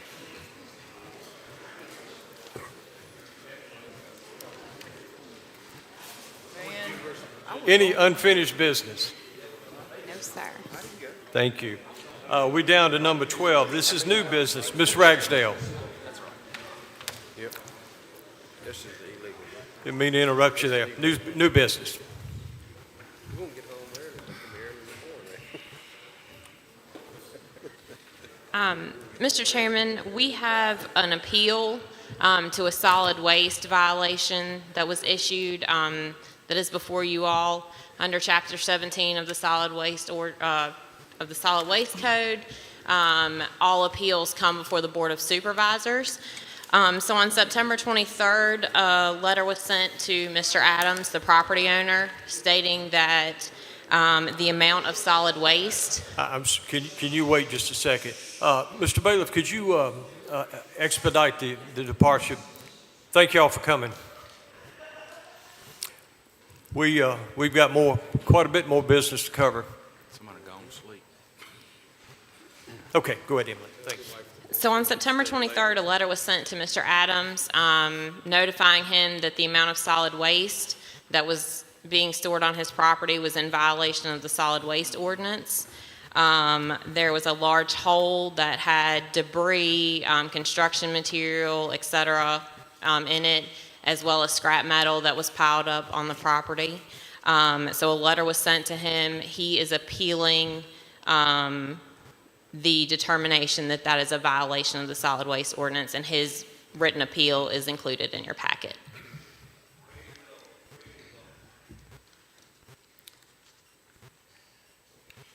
And Mr. Chairman, I've been here 12 years. This is the first time I think we've had one of these. This is a weird thing, and it does, our code section does say that the appeal lies to the Board of Supervisors. In our mass rezoning rewrite, there's a high probability that this will be removed to prevent the awkwardness of this situation in the future. The problem with this is so under the zoning ordinance, which is Chapter 35, those appeals are made to the Board of Zoning Appeals. This is not an appeal to the zoning ordinance. It is the solid waste code, which is a separate code under the county code, and so you all are responsible for hearing those appeals. And I direct the board's attention respectfully to, there's pictures in the packet on page 157 and 158 and 159, et cetera, where there's photographic evidence of what we're discussing here today. Is Mr. Adams here? I believe so. He is. Okay. Yes, sir. Can we get some clarity on that? Yeah, hey, hold on, Mr. Adams. Mr. Warren wants some clarity, and so do I.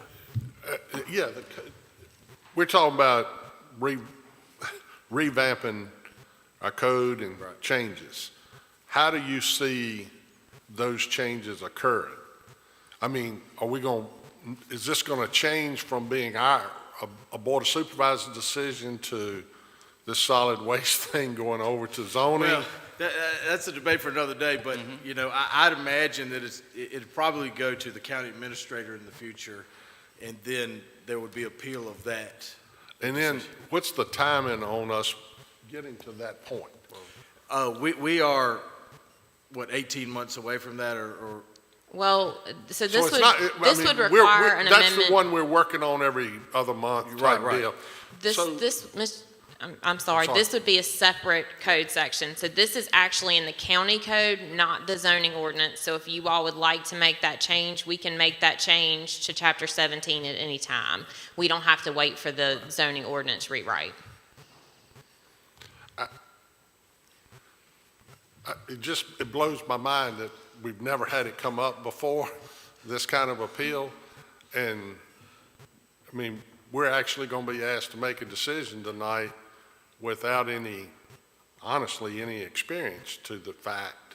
And, you know, I'm kind of asking the question to the entire board and to our county attorney. Should we table this in order to give us some time to understand and know what we're talking about versus I agree. trying to figure out what's going on?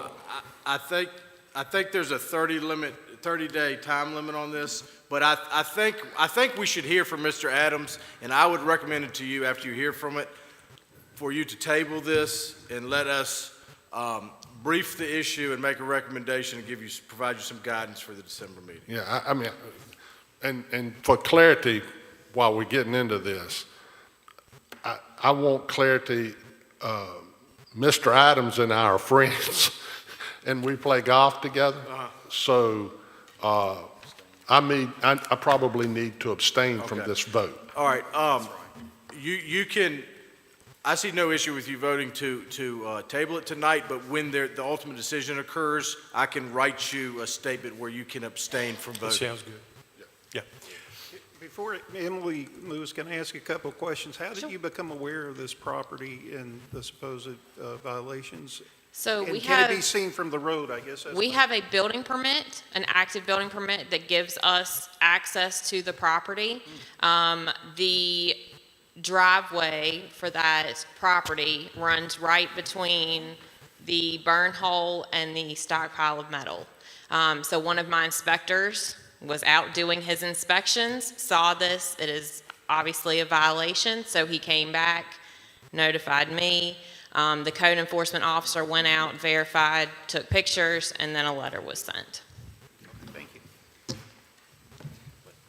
Anyone else? Emily, can I ask you one question? I have vast experience with allegedly illegal landfills. Aren't there serious DEQ issues related to this? Yes, Okay. yes. And D- we don't enforce DEQ issues? We do not. We are legally required by state code to notify DEQ, Right. and then they follow up Okay. on it. And on they their are own. aware of the situation? They are.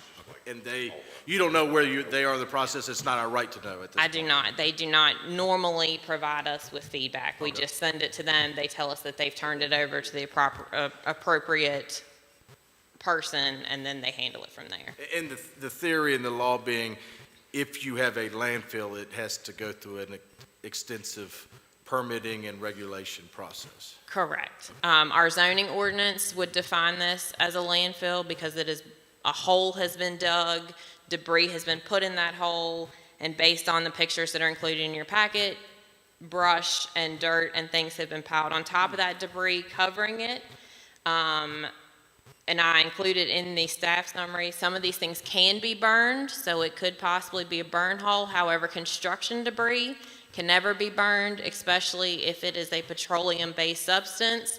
So shingles cannot be burned, carpet cannot be burned. In the letter submitted, there's wood with what looks like to be lead paint on it. That cannot be burned for obvious reasons. So things like that need to be taken into consideration. And just to be clear, you did not go looking for this. There No, was sir. a valid building being Correct. constructed that you had a legal obligation to go inspect. Correct, for and that building permitting permit issues. is included in your packet as well as a map showing how to access that property.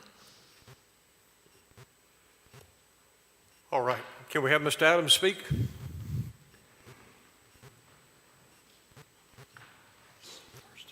It's been quite a night, hasn't it?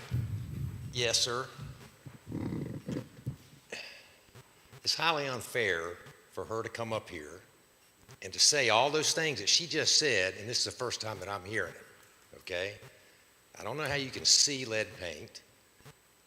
The burn hole and the pile of metal are not visible from any road. They're in the middle of my farm. So let me just say a couple things here, okay? Now, are we going to table this? Is that where we're going? It's up to them. I think so, yes, sir. But we did want you to speak while you were here. Well, I'd rather come back when there's going to be a decision that's made. Okay. So, y'all tell me how to proceed here. I do want to ask about this DEQ issue because I've just found out now that I've been reported to DEQ, yet have I been found guilty of something? Has it been proven that I'm doing these things? Mr. Hunt? I can't answer that, but I take umbrage of the fact that you state that you don't know why you were here. You were sent a letter on September 23rd by registered mail that explains the process. That is correct. Okay. Yes. Except I will point out the letter says that the appeal is to the Board of Zoning Appeals. That's what the letter says on page 2, I believe. But listen, we don't need to argue about all this kind of stuff, okay? That's Well, Mr. Adams, I thank you for coming today, and you've had the opportunity to speak. If this is tabled, I'd love the opportunity to sit down and talk with you and try to explain what's going on and hear your side of the story before we bring this back to the board, okay? Well, I'm not sure what I'm agreeing to there, but I will say I can't be at the December meeting of the Board of Supervisors, so I'll be out of the country. Okay. So, Well, but if you call me, I'll be happy to yeah, sit and talk we with you. we will schedule a time that accommodates your schedule. Well, okay. I do want to say one thing, though, okay? That I surely wish that someone would have called me or visited me, and we gone together to go and inspect what these alleged violations are. And then we wouldn't be wasting all of our times here or using all of our time tonight. Okay? Any questions or anything that I can do? Did everyone have a copy of my appeal in the packet? So you have the appropriate pictures then, okay. Is that it, Mr. Chairman, or? Well, thank you, Mr. Adams. If they vote to table it, I'll give you my card and let's talk and let's try to figure out a solution to this, okay? Well, that makes it sound like I need to present my whole side then, because actually they could take action, right? Are y'all going to take action tonight? Not planning on it. Okay. Okay. Yeah, I'd like to table it because, this is new to me as well as my colleagues and the senior member over here, Mr. Warren. He's abstained, and that's good. I respect that. But let's table it and Mr. see if we Ingram, get I it make worked that out. motion. Sir? I make that motion. Thank you, sir. What about a second? I'll second the motion. Thank you, sir. Without any further discussion, cast your votes.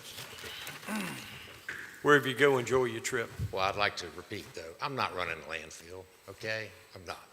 I'm not running an illegal landfill at my house. I promise you that, okay? Thank you, gentlemen. Thank you, sir. Huh?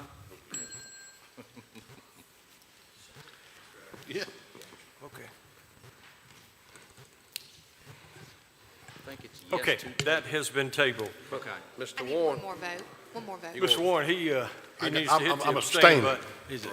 With this one, Yeah, I'm on. He'll just, Yeah, I'm gonna abstain to all of it. Still got to hit the button, right? yeah, if you will just hit yes, I'll go in and change it on the minutes. It doesn't give me, there we go. See if It's that a thing chunks on it mine. to It's it. got it on there, yep. Okay, 13, matters from the work session. We have several. Who needs to read those? Mr. Chairman, on the SRO issue, we've gotten information back from the state, and I think it's appropriate for Ms. Vanderhyde and the sheriff to come back down here and explain to you the information they received and potentially talk about a solution.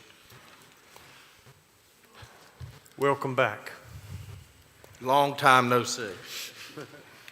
We did get an answer from the Attorney General's office, and it's this: it is still considered that if we use those, we can use those deputies, but if we do, the existing SROs, if we do, the board still needs to appropriate that number of positions for the grant. I understand that, and I'm okay with that. But you just told us you got how many vacancies right now? Have 9 in the field. So, They're going to allow him, the way I read the response. Kim, can you get on the microphone in case anybody's still awake and following us at home? So the way I read it, what we got back, he shared it with me. It sounds like for now, they'll allow him to take these 7, 8 positions and put them over to the grant, but we would still have to hire 8. Now that might be, we work toward doing that with no problem, but we'd just be clear, we are adding 10 positions. Is there no time frame for the hiring? Well, no, they don't say anything in that Okay, so we would be response. actively working towards filling You that. would actively, but now you've got 14 vacancies. Right. So they realize the situation that we're put in. But at some point, they want to make sure that we realize that we are not supplanting or, what this is an SRO enhancement grant. So it's to expand the program, not to okay, cover the salaries of we've been here long enough. I'm ready to make this motion.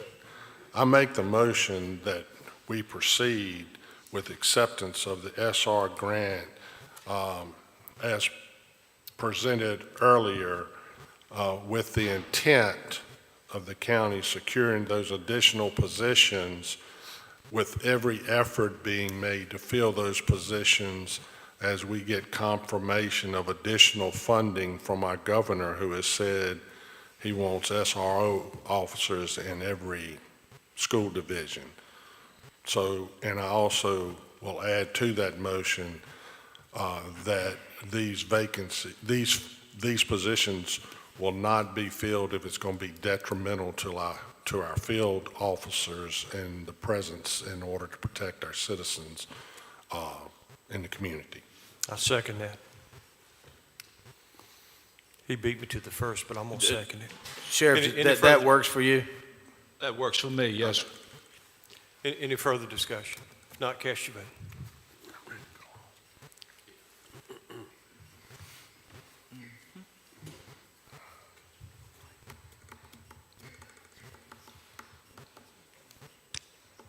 Sure, believe it or not, that passed. Thank you both. Thank y'all. Thank you. Thank you very much. Thank you, Mike. We're down at 13B, Convenience Center Improvements. I believe Mr. Adcock. Mr. Chairman, I'm going to make a motion that we accept the presentation that was given to us and proceed with the staff recommendation from our work session concerning our convenience centers.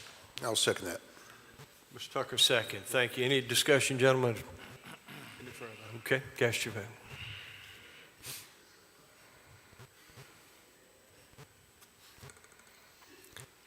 I do wish Berry Hill was closer to the top, though. I know. And that has been approved. That brings us down to 13C, Fire and Rescue Funding. I'll again make my motion that I would move that we fund both the increase per call as well as the funding, which was to balance out the matrix. So that would be the 78,000 and then the 97,000, I believe, something like that. That's my motion. I'll second it. Thank you, Mr. Cheshire. Any discussion? Yes, sir, Mr. Chairman. Just for clarity, it was mentioned to us by our county attorney that we'd already approved in Ms. Vanderhyde the 77,000.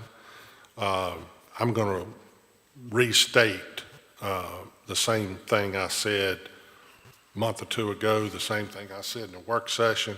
I'm not opposed to setting the 97,000 aside for fire and rescue. I just think it would be better used if we put it in the emergency fund.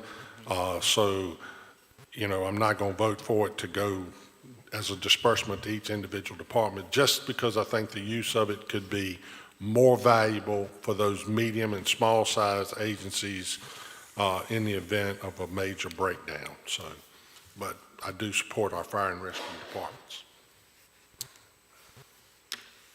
Okay, since the increase on the calls 15 to 25, so we're good to go on that, correct? Yep. Okay, I just want to make sure because it kept coming back around. But as far as the other, I still make the motion that we approve this funding. What about a second? I seconded it. Thank you, sir. All right, any further discussion? Yeah, I would like our public safety director to come down and pass on some information. I, again, will restate that we have none of the accountability that other counties do, and he did some research on that. And what I'm truly concerned about is Roanoke County that just disbanded a volunteer fire department.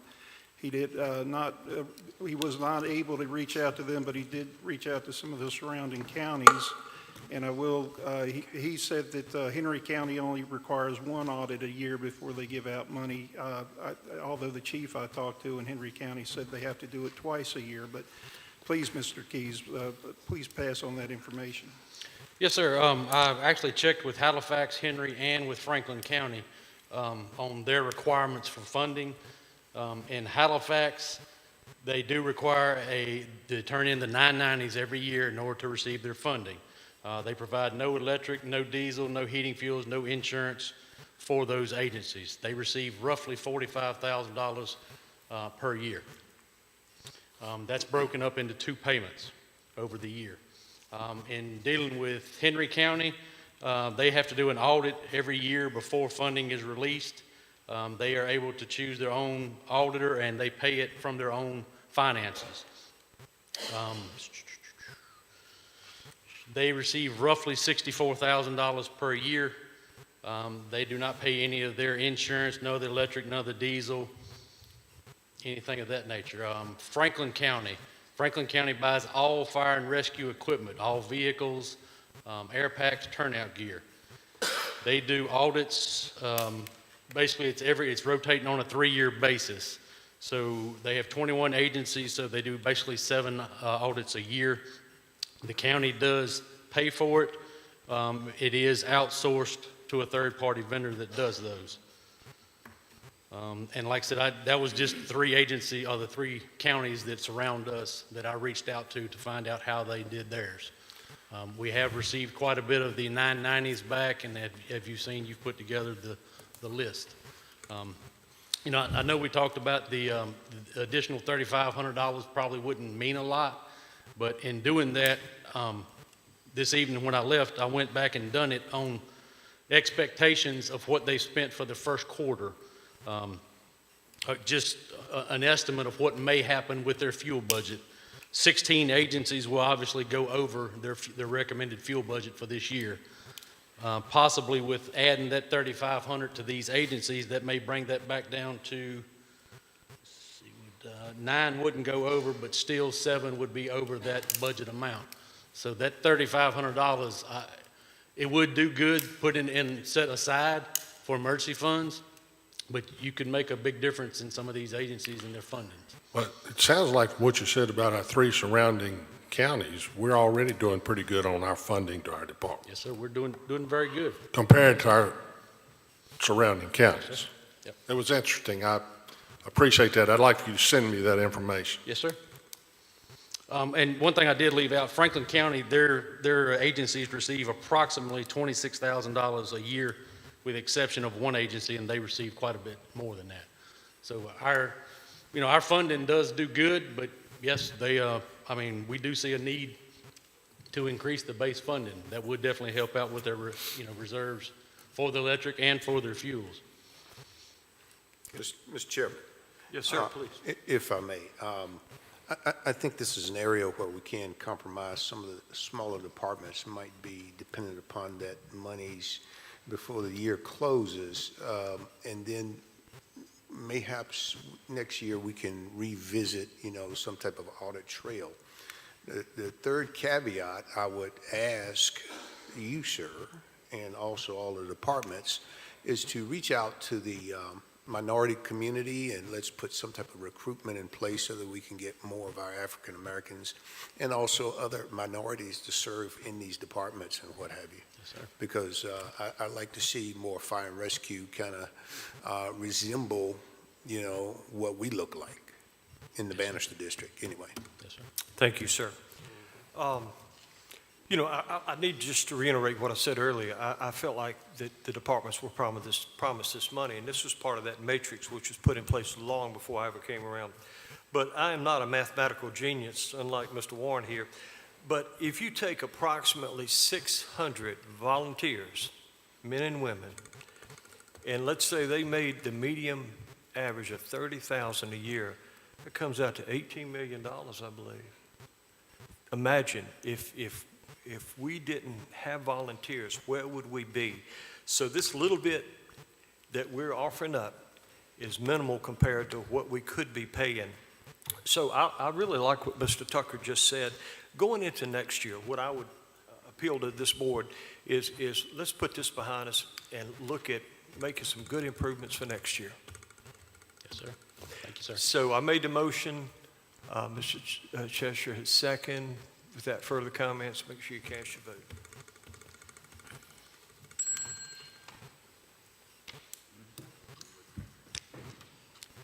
Okay, that's great. The funding has been approved. Thank you. Thank you, Chris. And that brings us down to item 13D. This is the land use deadline, and I think that's you, Mr. Warren.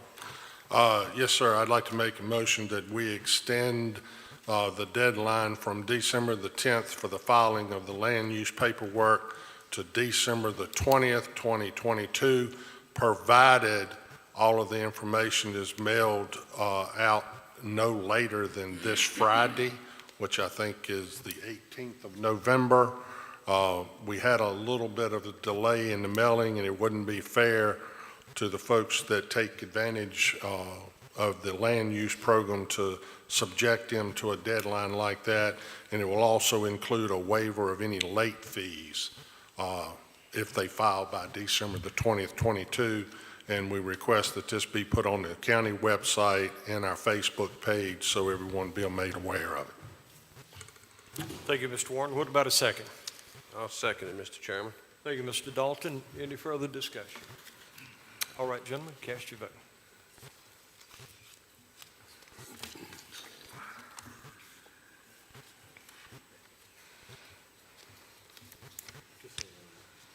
And that extension deadline has been approved.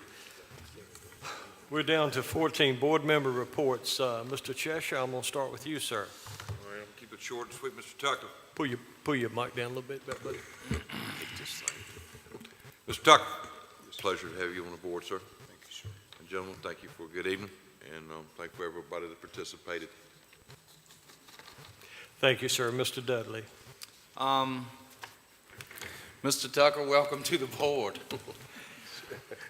My first meeting on Planning Commission was pretty tough. We had Mountain Valley Pipeline, and we actually, I've shared this story before. We actually had a guy, I don't know if he was paid off or what, but he kind of charged the stand. This was over in the old courtroom. I think Vade remembers that.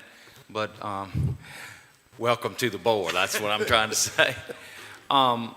And everybody that stayed for the entire thing, thank you so much for being here. The people that spoke out tonight, your voice is important. If you wasn't here, and of course they're not here now, but we have to weigh our decisions in a lot of ways. And when somebody does a lot of homework on money and don't do it on the personal persons and the neighbors and all, I have a little problem with that. So, but thank everybody for coming out. I got a little information a while back, and this is about one of our old homeboys, but I want to congratulate Richard Hicks. He accepted a job with the Berkeley Group, and I believe he's going to really do well there. And also thank the staff for everything that you guys do. I mean, it's spare of just in a few minutes. We had Emily and Dave go out and try and get some information. That speaks volumes to how quick we can get an answer. And I just want to thank you for that. Also, I want to wish everybody a happy Thanksgiving. If you have family, if you have a mom and dad, spend some time with them.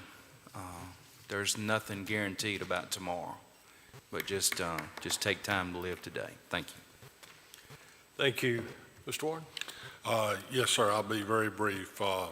Mr. Tucker, welcome to the board.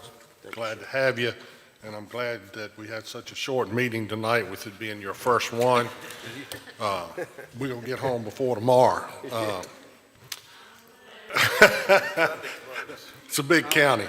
I want to thank the citizens of Pittsylvania County for supporting our school system and realizing that it's wonderful to have approximately 30% of your bills paid by somebody else.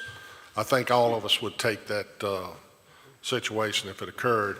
I want to take the time, we approved it on the consent agenda, but to congratulate all the inductees into the Pittsylvania County Hall of Fame. We did recognize Mr. Mannapply earlier tonight. And also want to thank Ms. Brenda Bowman, a former board member, and Mr. George Henderson, a member of the Pittsylvania County School Board, for all the work and effort that they put into providing that program every year for the Pennsylvania County Hall of Fame. Thank you very much, and hope everybody has a great Thanksgiving. Thank you, Mr. Warren. Mr. Scares. First, I'd just like to thank my colleagues for voting with me on that project in my district. I know with the conversations I've had with all the citizens in the Vandola community, they really appreciate your support, and think it was the right thing to do. Other thing, I hope staff can fix the heat in this place, because I'm going to go back to Hawaiian shirts regardless of the reset we've done. So I hope we can get the heat turned down next time. Thank you. Mr. Tucker. Once again, I would like to take the opportunity to thank Judge Moreau for actually making the appointment and looking favorably in my direction. And I promise you that it will not be unfounded. I want to thank the Board of Supervisors collectively for just a warm reception in terms of everyone has been so helpful. Absolutely. And, you know, you get to know these guys, they're actually nice guys. I want to also thank the staff at County Administration. They do a lot of heavy lifting behind the scenes. Very smooth process in terms of getting me acclimated, onboarding, that sort of thing. So thank you to them. I will also thank all of the citizens that came out and participated, and even those that are watching online that want to be vested in your county. We hear you, we're willing to listen to you, and we will respond in kind.